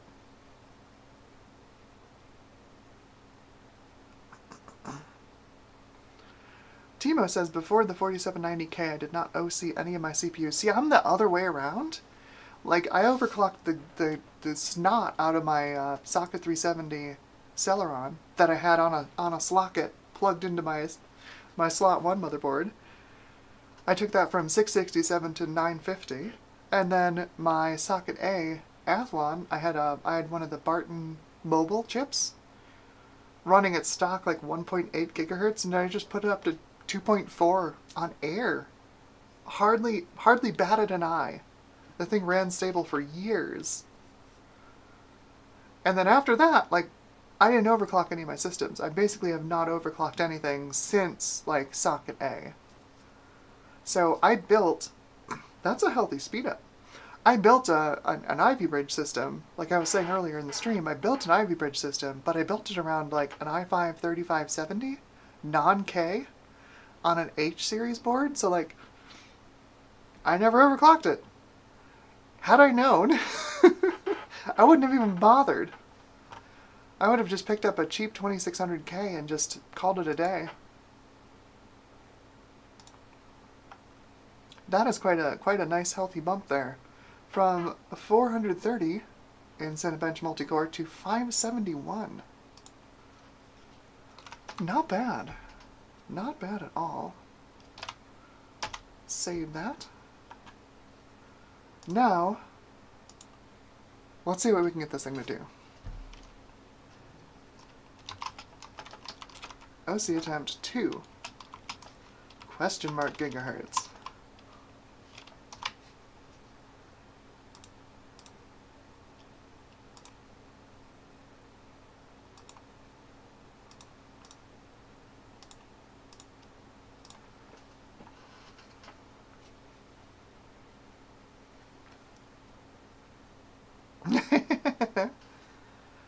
Timo says, this OC is so easy even a clown could do it. Yeah, I mean, look at me. Clown doing some overclocking. Alright, so let's... I want 4.6. Mama wants 4.6 gigahertz.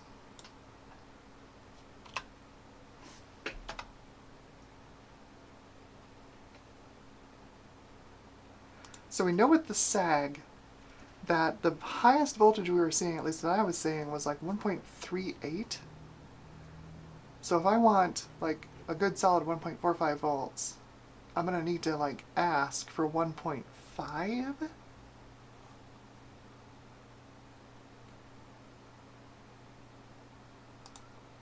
I don't think spread spectrum is on. Are you seeing it on?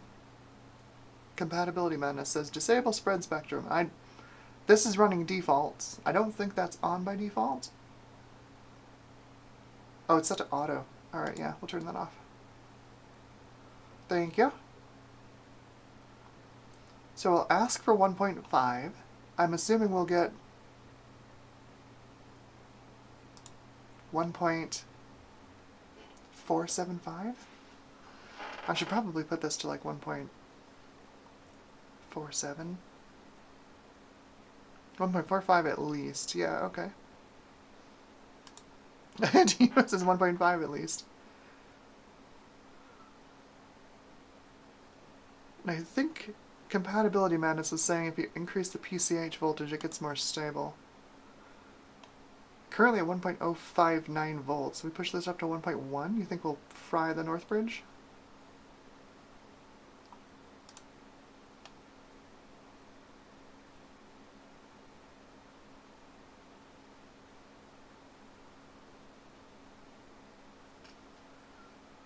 Load line calibration. Oh yeah, gotcha.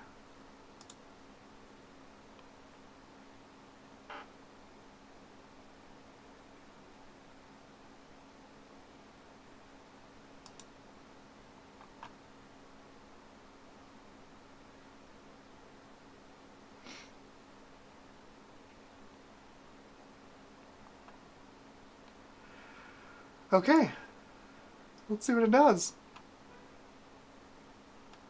Should I just go for it and like try for 4.8?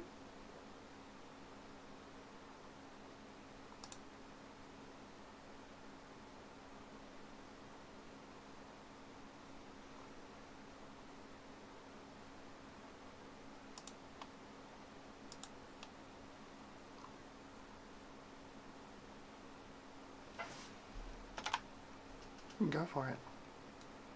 It's all about send it.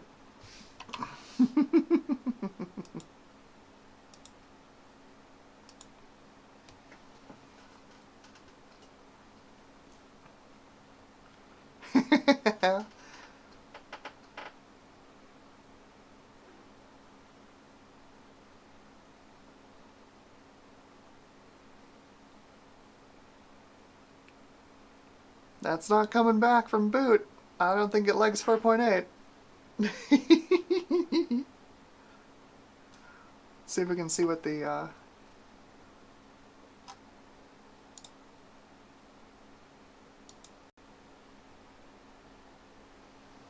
LED says 9A.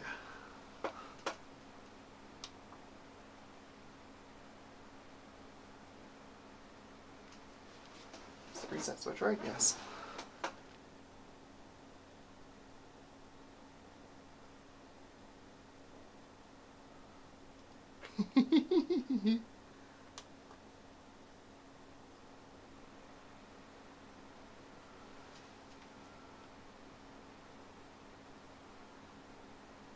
It's not happy. It's not happy.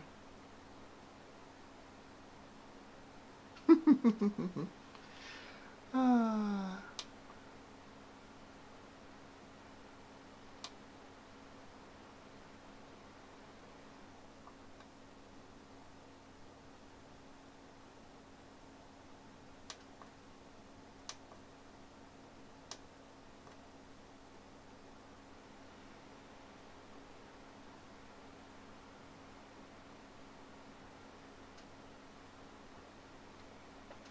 Alright, where is the clear sea moss?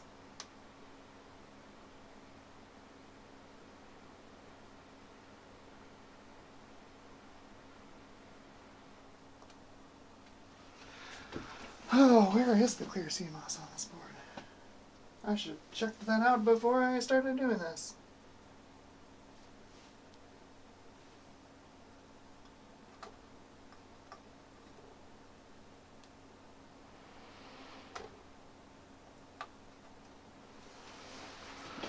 Okay.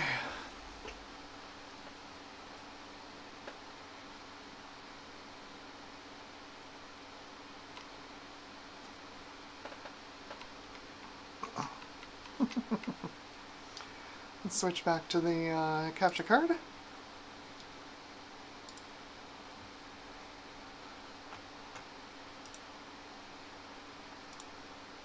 course, it resets the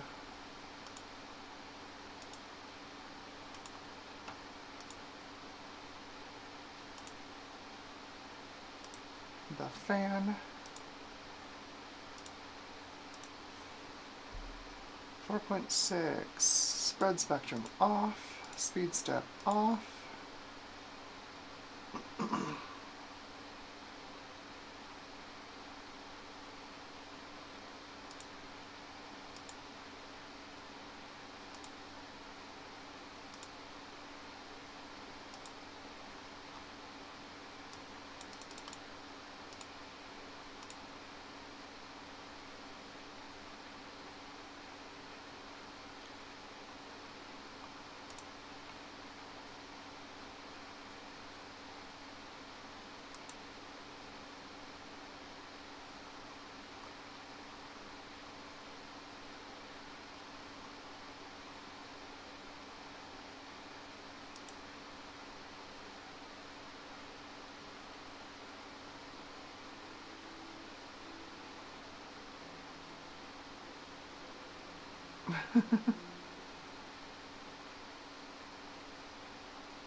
Okay, here goes, 4.6.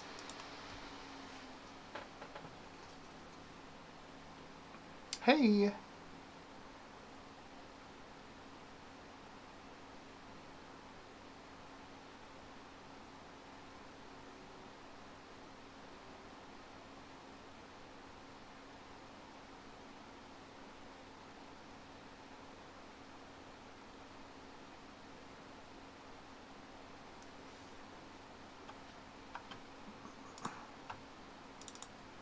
We are at 4.6.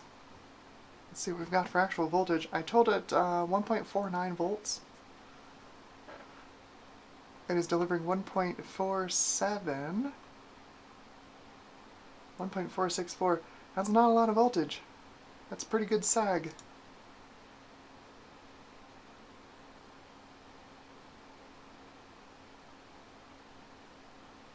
I'm still really tempted to try 4.8. I'm gonna go for it. Accidentally hit shutdown instead of restart. Let's try 4.8 again. With a little more voltage, since the sag is so bad on this.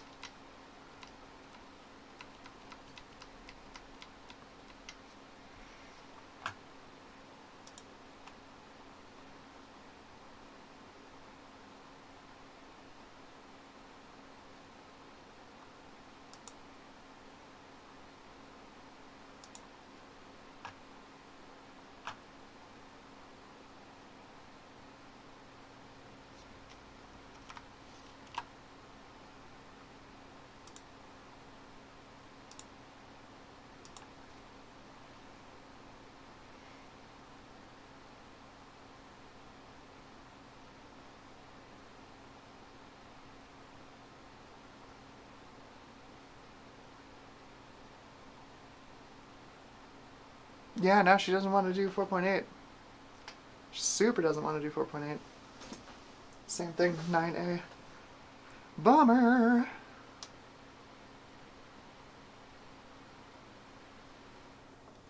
Alright.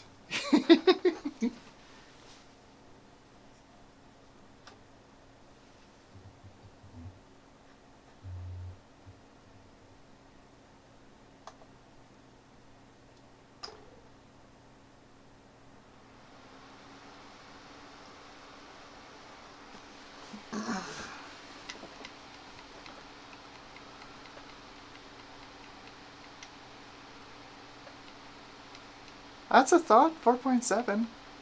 Give it a try.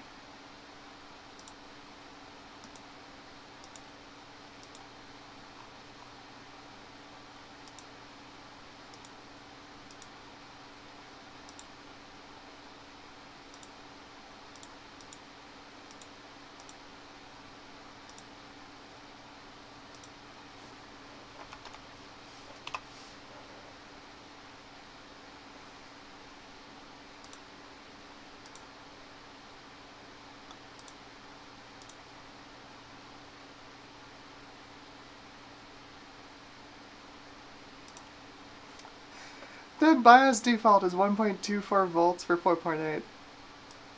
That's hilarious.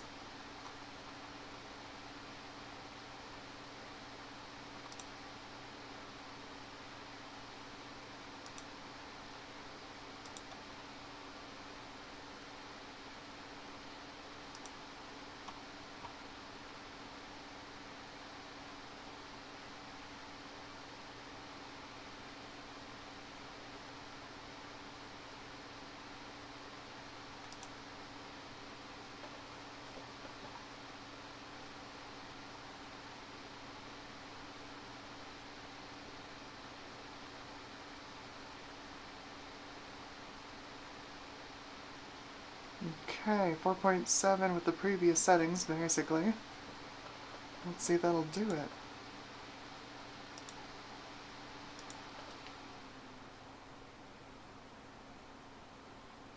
Yo!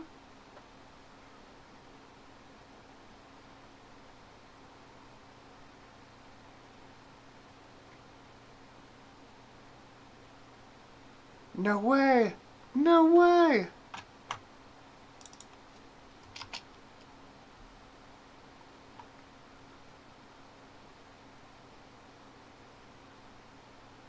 4.7! Yo, 4.7 at 1.5 volts. With the sag, it's almost... Oh... It's locked up. Won't quite do it. It won't quite do it. Bummer. Bummer, bummer, bummer. So close.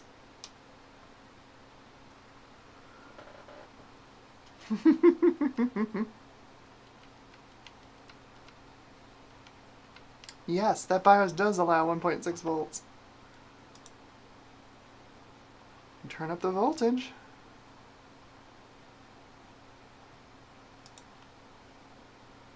So 1.53 request gets us 1.5-ish volts once we're at the desktop. So if we do like 1.56?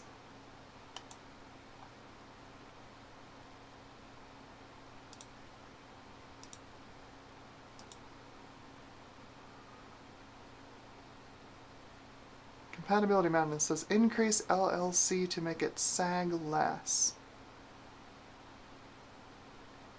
Oh, Clarajon 1 Plus is off to VR land. Have fun. I'll be there eventually.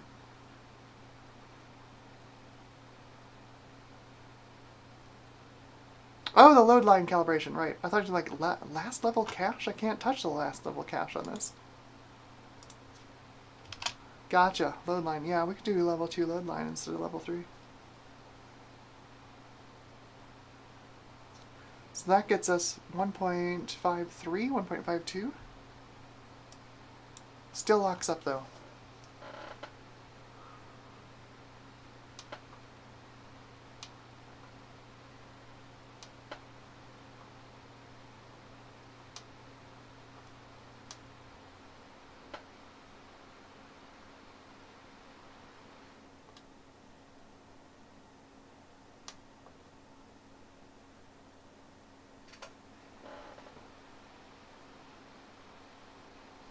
Didn't really seem to add any stability either.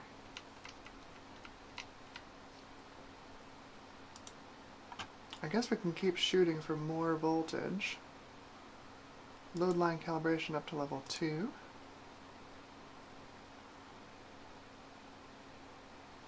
What did you say about the VCCSA? Yeah, what should I set this to? I don't really have any options.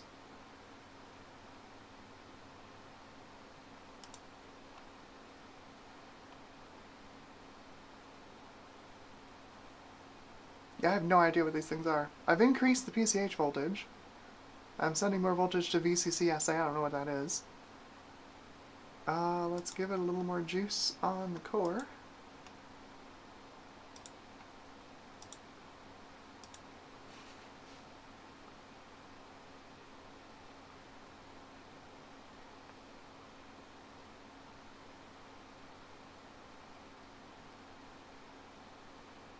Oh no! No, Windows, please don't try to auto repair. No, no, no.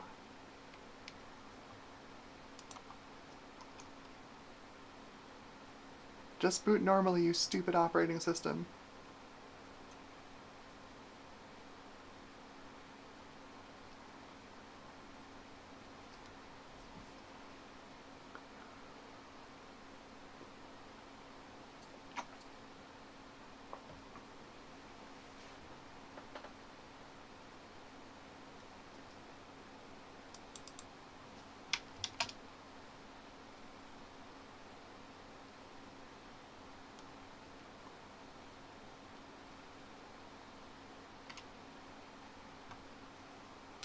Soon as I open up CPU-Z, we lock up. I don't think 4.7 is going to be stable.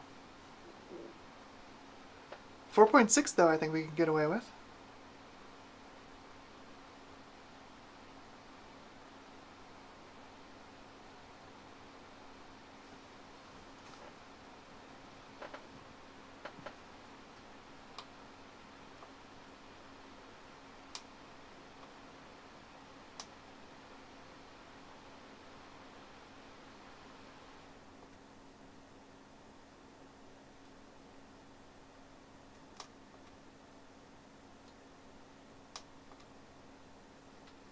There we go. Okay.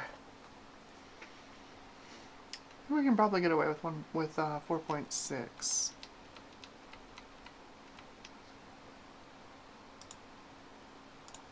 Don't think we need all those volts either to get to 4.6.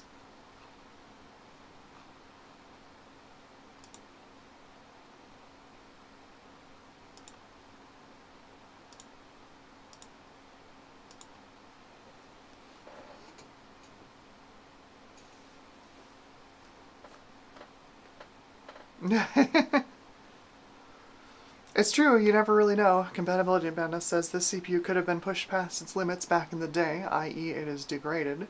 It's possible. Certainly possible.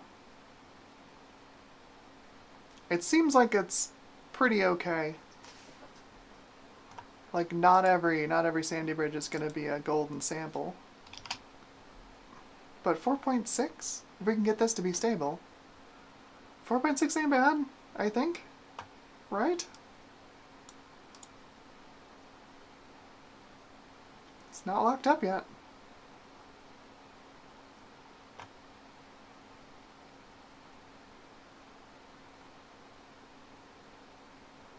Let's run some benchmarks.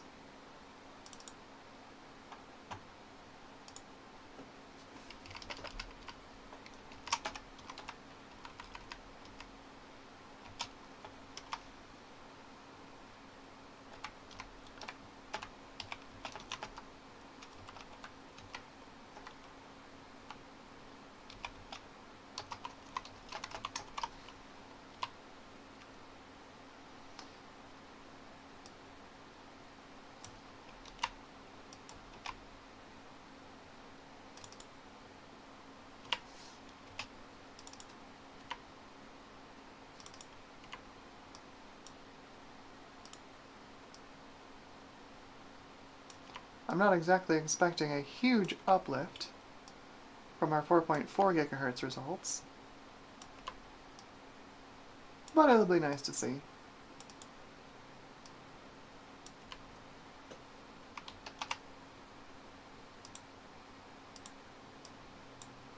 Start with Geekbench.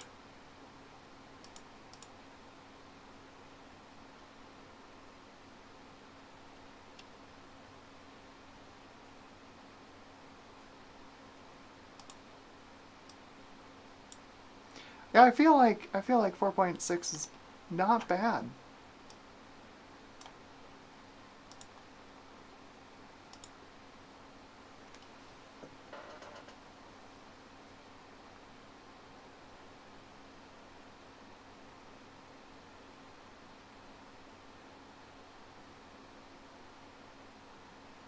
Yeah, that's true. Skilla says you might need to bump the VCC I/O for cache. And Compatibility Madness says I don't see VCC I/O in the BIOS. It could have hidden it under VTT. That is true. I was looking for that too. I didn't say anything about the cache voltage. It would like more volts, I'm pretty sure.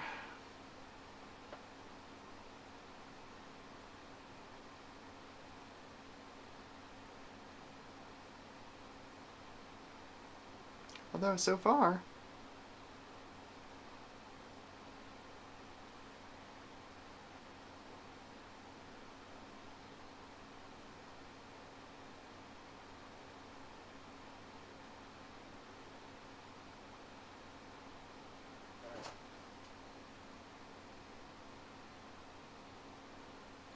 Yeah, the cooler exhaust air is just fine. So much cooler for this CPU.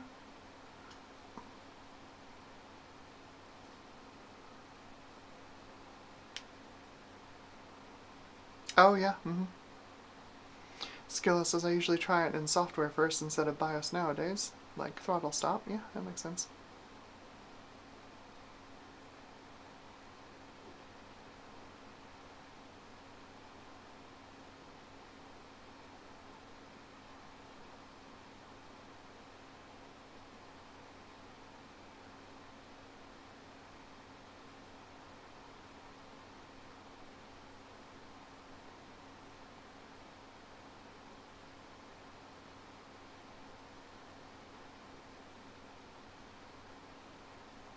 950.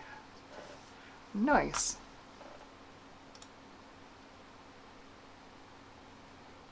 Yeah, that's not bad actually. From 912 to 950. Wasn't expecting a ton. 3230. Not bad. Not bad at all. Ah, shoot. I should have grabbed that URL. Let's see. History. Firefox history saved me.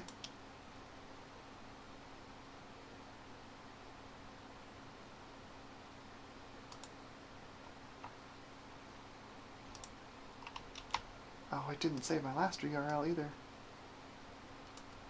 Paste. Save.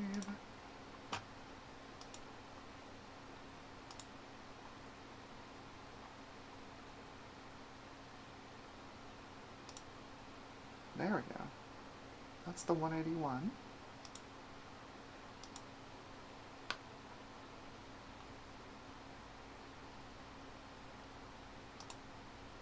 And that's the stock score. Oh, there we go. Okay. We've got everything in there. Save. For real this time. Thank you.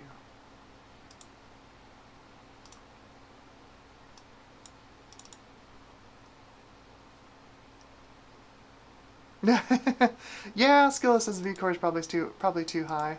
Yeah, you're probably right. I could probably do it with 1.4, 1.45. I don't think it needs 1.5 volts to do this.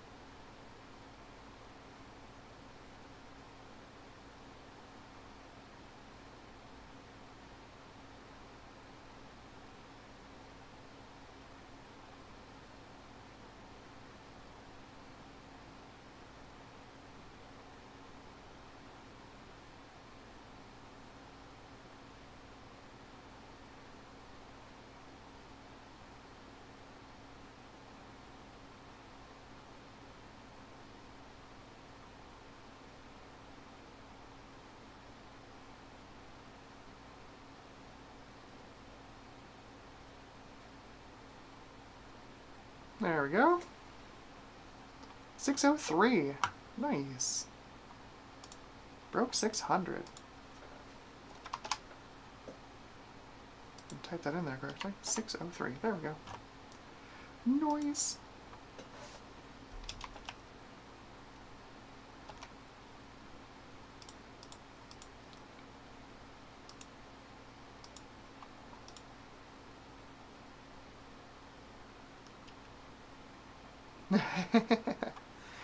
Yep, maybe. Maybe 4.7 or 4.8 is possible. Timo says, you know, with little tweaks like RAM and tiny tunings, 4.7 or 4.8 might be possible. Probably. 4.6 is not bad, though. Not bad in my book. Let's see if we can get the voltage down. Because I'd like the CPU to last a little while. It's going to be in a video. So it does need to survive.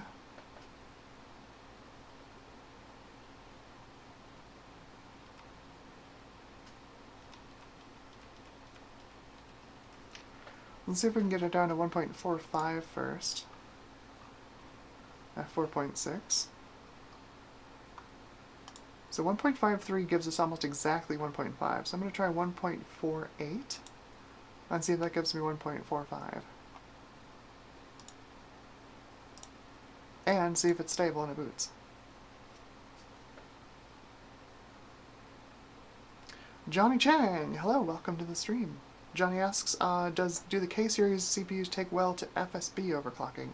I think the problem with doing, like, B-clock on these is that there's a whole bunch of non-CPU things that are tied to the B-clock. So it's less of the CPU not liking it and more of, like, the motherboard and all of the motherboard stuff not liking it.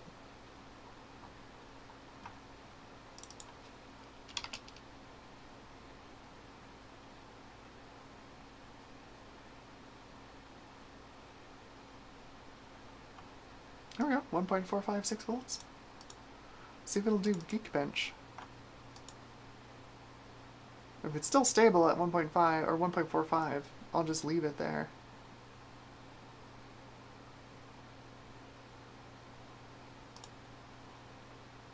It looks like our load line calibration is resulting in the voltage going up under load, which, not a huge deal. I'd like it to stay steady, but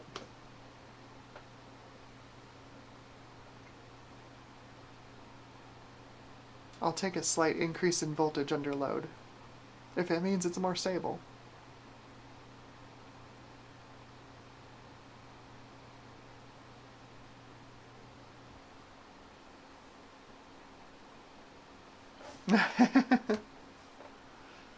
Compatibility Madness says Sandy 1155 was the first consumer platform where B-clock and bus wasn't a thing anymore.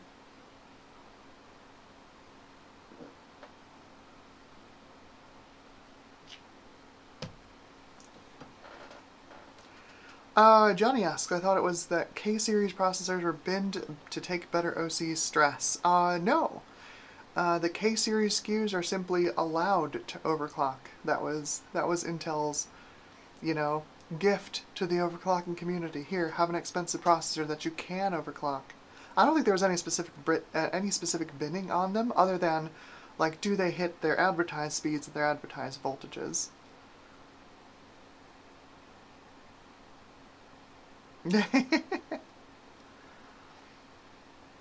Skilla wants to do tweaks. At this point, you could even enable speed step again and detune the load line calibration. Yeah, but I don't want to. Need a constant 4.6 gigahertz out of this thing. It's great.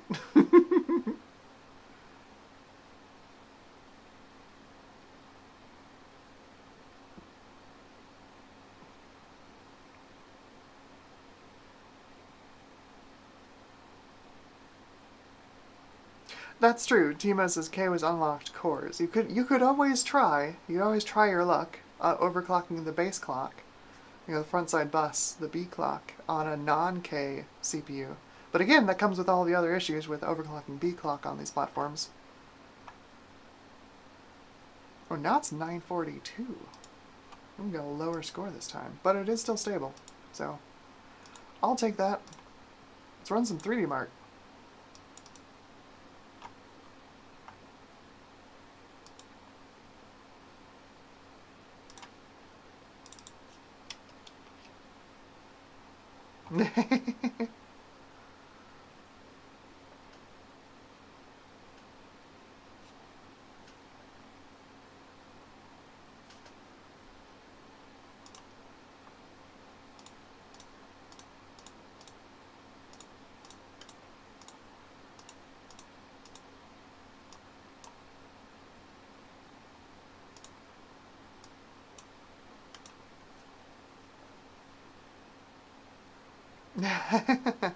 Yes. Skilla says we get a follow-up video. You're correct. This machine is destined for another video. This is really just me offloading my prep work to stream. Sorry.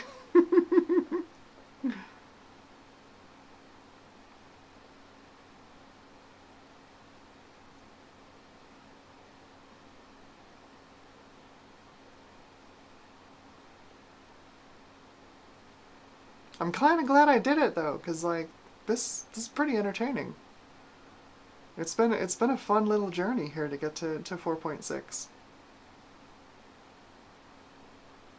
I didn't realize that these were that overclockable. Like, I've always heard that Sandy Bridge was like super overclockable, but 4.6, just with a little bit of voltage, incredible.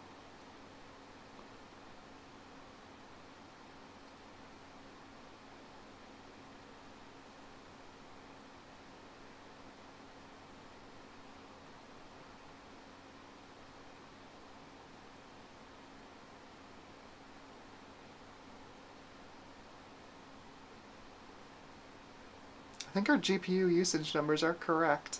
It's only using about 20% of the GPU.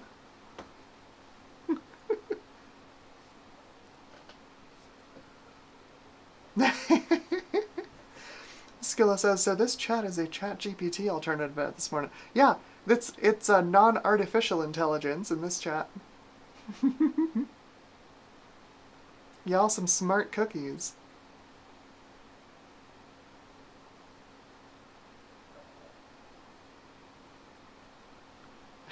Compatibility Madness says, I think you picked the wrong test in Car Chase.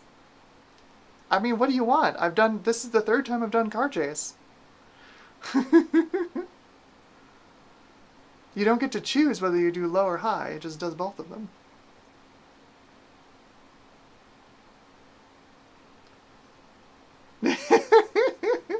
HC says, we are artificial. See, I also have to just take the abuse from chat as well. That's the unfortunate part.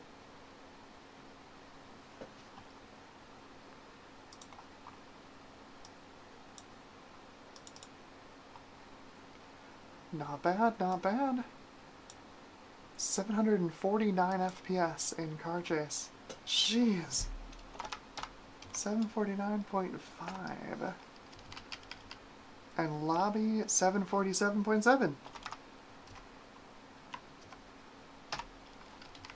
Nice! Make sure this actually saves this time. There we go. That's not bad at all.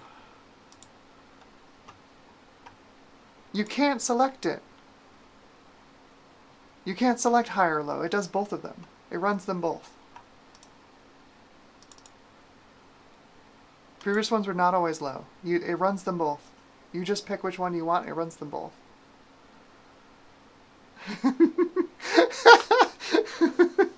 Skilla says press X to doubt. Yeah, in 3D Mark 01 you don't get to pick. It just runs both of them. You say yes to Car Chase and it does low and then high.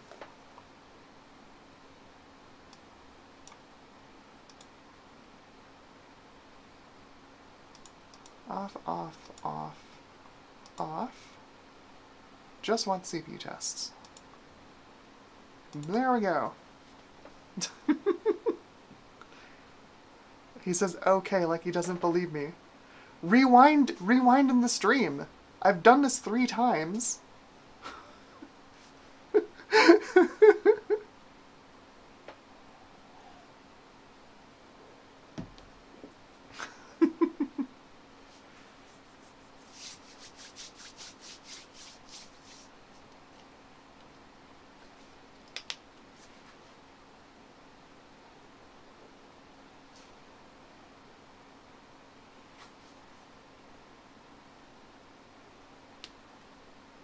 Yeah, I think you guys are right. I think this thing could definitely, with some tweaking, this could go faster for less voltage.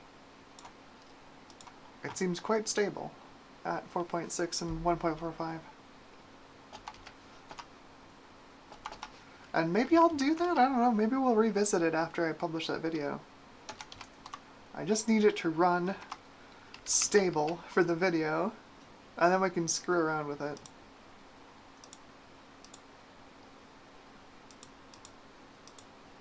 Save. And 3D Mark 11.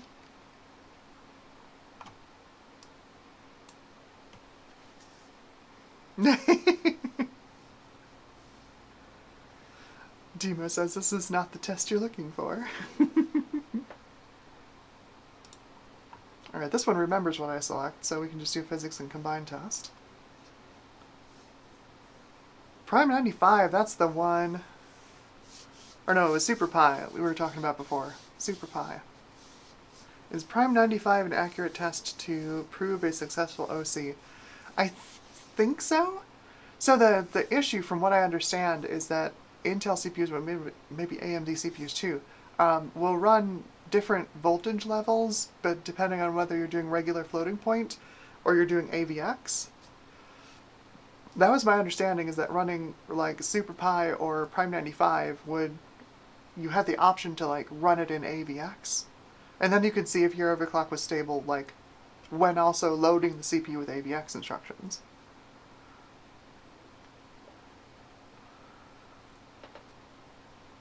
There you go. Skilla says 4.6 around 1.45 is a common sweet spot. Well, there you go. And this is running 4.6 at 1.45 volts. It's really surprising. I don't know. I'm used to my AMD CPUs that don't overclock for shit.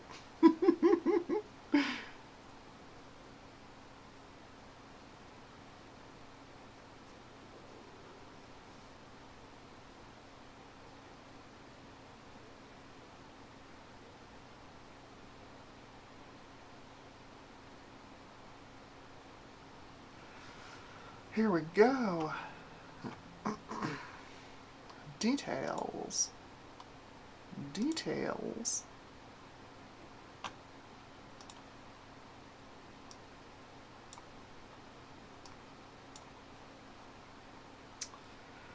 Physics. 22.64. And combined 34.97. Which is not a great increase over the previous overclock, which makes sense. It's not a huge amount more clock over the previous. Still, that's not bad. So, in the end, we went from... So in the end, we went from a Geekbench 5 single-thread score of 772 to a single-thread score of 950. Multi-thread of 2554 to 3230 with the overclock. Cinebench from 430 points to 603 points multi-core. And 3D Mark 2001 SE running the low detail tests. We had a 610, 620 FPS, all the way up to 750 FPS. Totally nutso. Totally nutso. Alright, well, let's see. Oh yeah. Skilla says you can tweak the FFT sizes in Prime. Makes a lot of difference to prove a stable overclock. And adds a lot of heat too. Yeah, that's what I remember. That's what I remember. You wanted to test your cooling system with Prime 95. I've got nothing else to do on here, unfortunately. Since Crisis demo didn't want to run. Oh, there's a 64-bit version. Let's see if that'll run. Probably not, huh? Nope, it doesn't like it. I will try closing Afterburner.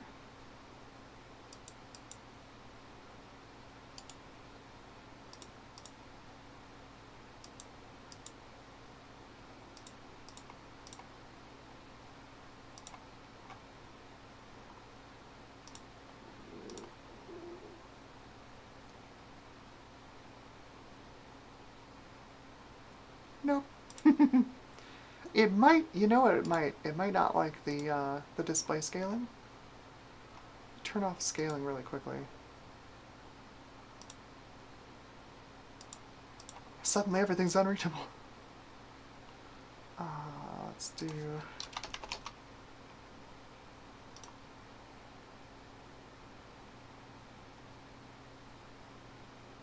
No, it just doesn't allow it. Just doesn't want to run.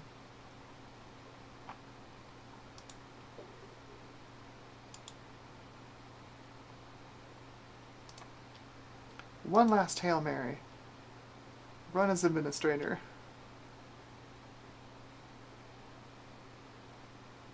Hey! There we go! It runs as administrator. It figures. Give it the old Windows XP.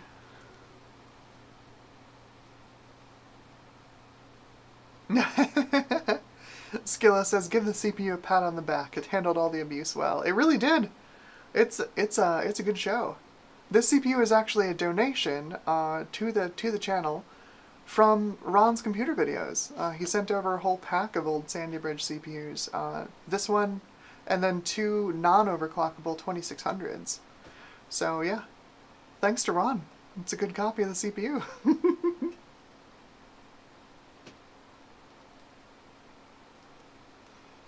Mr. T says, I've got an old i7 8700K with an RTX 2070. Was thinking if it's worth overclocking it. Always worth trying. Always worth trying. I think Coffee Lake was when you still could really get some overclock performance out of the CPU. Let's go. I have no idea what the detail settings are set to. Defaults, whatever the defaults are. Resolution, who knows? I don't, because this is the first time I've run this demo, I don't think, yeah, I can't skip this. So, we get to see the ad about the game we're about to play.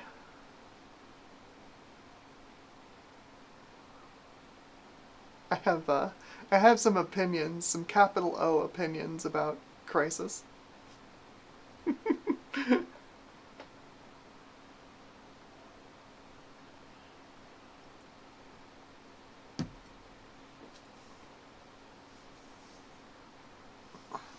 Johnny Chang asks, are lower tier i3 or Celeron lines of CPUs preferable for OC in attaining top single thread performance? So the meta back in the day, when there were no K-SKU CPUs, you could overclock anything you wanted. Folks used Celerons because they were cheaper, and also they usually had less cache. And the cache, the internal cache on a CPU is usually the hardest to overclock. So the less cache you had, because back then you couldn't adjust how much voltage went to the cache.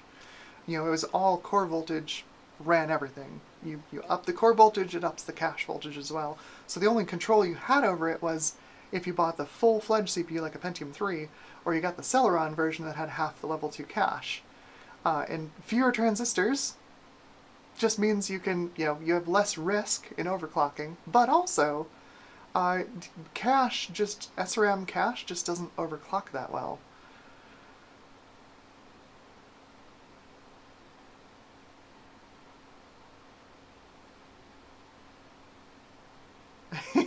Skilla says, I think my coffee machine runs faster than an i3. I don't know. The Alder Lake i3 is not terrible. There's four performance cores there. It's not so bad. Okay. Let me out of this. There we go. Oh geez. That's some frame rate there. Yeah, I don't think the 1060 minds. What are we running for detail levels? What is the resolution? What are any of the settings? I ignored all of them. 1024 by 768. Oh yeah. Let's at least go to a widescreen resolution.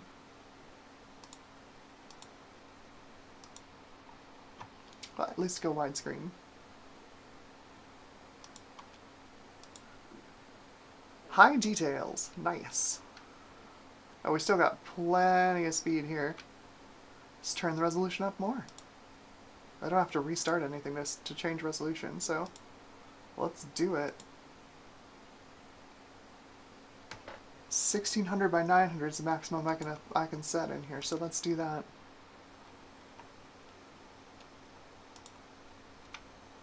Oh, we're still, well, it's not 60 FPS anymore. It's still pretty good, but it's not 60 anymore.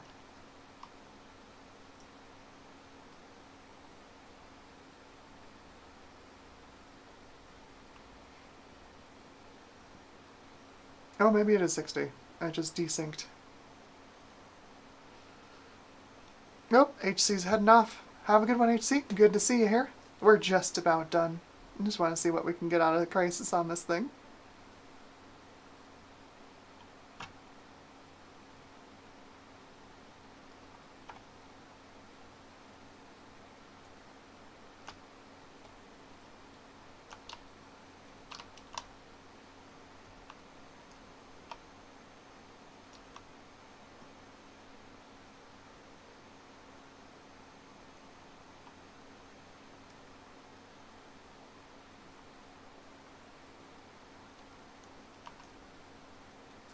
Yeah, maybe we are around 60 FPS. That's not terrible. So there you go. Does it run Crisis? Yes. Yes, it does.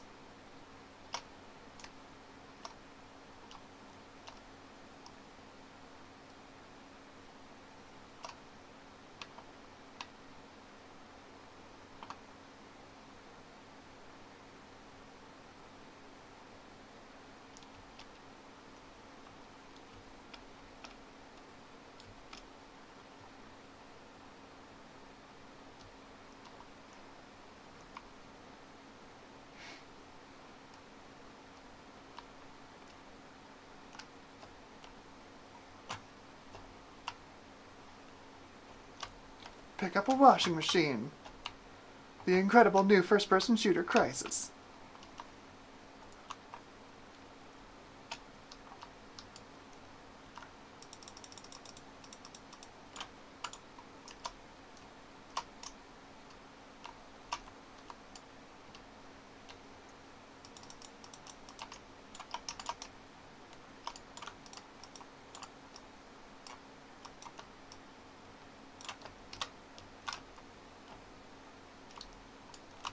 Oh, got me. Runs pretty well, though. Not bad at all. Not bad at all. Well, this is a cool little machine. Nice, nice, nice. Alright, so I think that's going to do it for today, yo. Hope you had fun. Let's go, and say good night to folks. Hope everybody enjoyed it. This is good. I've never overclocked Sandy Bridge before. This is very rewarding. This is a nice little machine now. So yeah, like I said, this is going to show up in a future video. It's the next one I'm working on after this one. So the release schedule for videos is going to be the Cheap PC Challenge Roundup is the one I'm working on this weekend. Next weekend should be this guy here. And then after that will be this system along with 2 others, looking at running Windows XP on very fast hardware. So I appreciate y'all for hanging around and walking me through this, because I was a little nervous going into this. I tried overclocking socket 939 a couple of years ago now, and it was not great. Didn't really know what I was doing.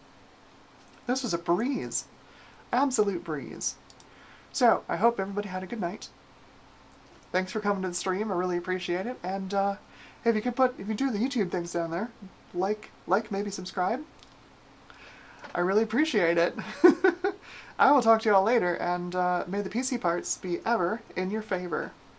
Have a great night.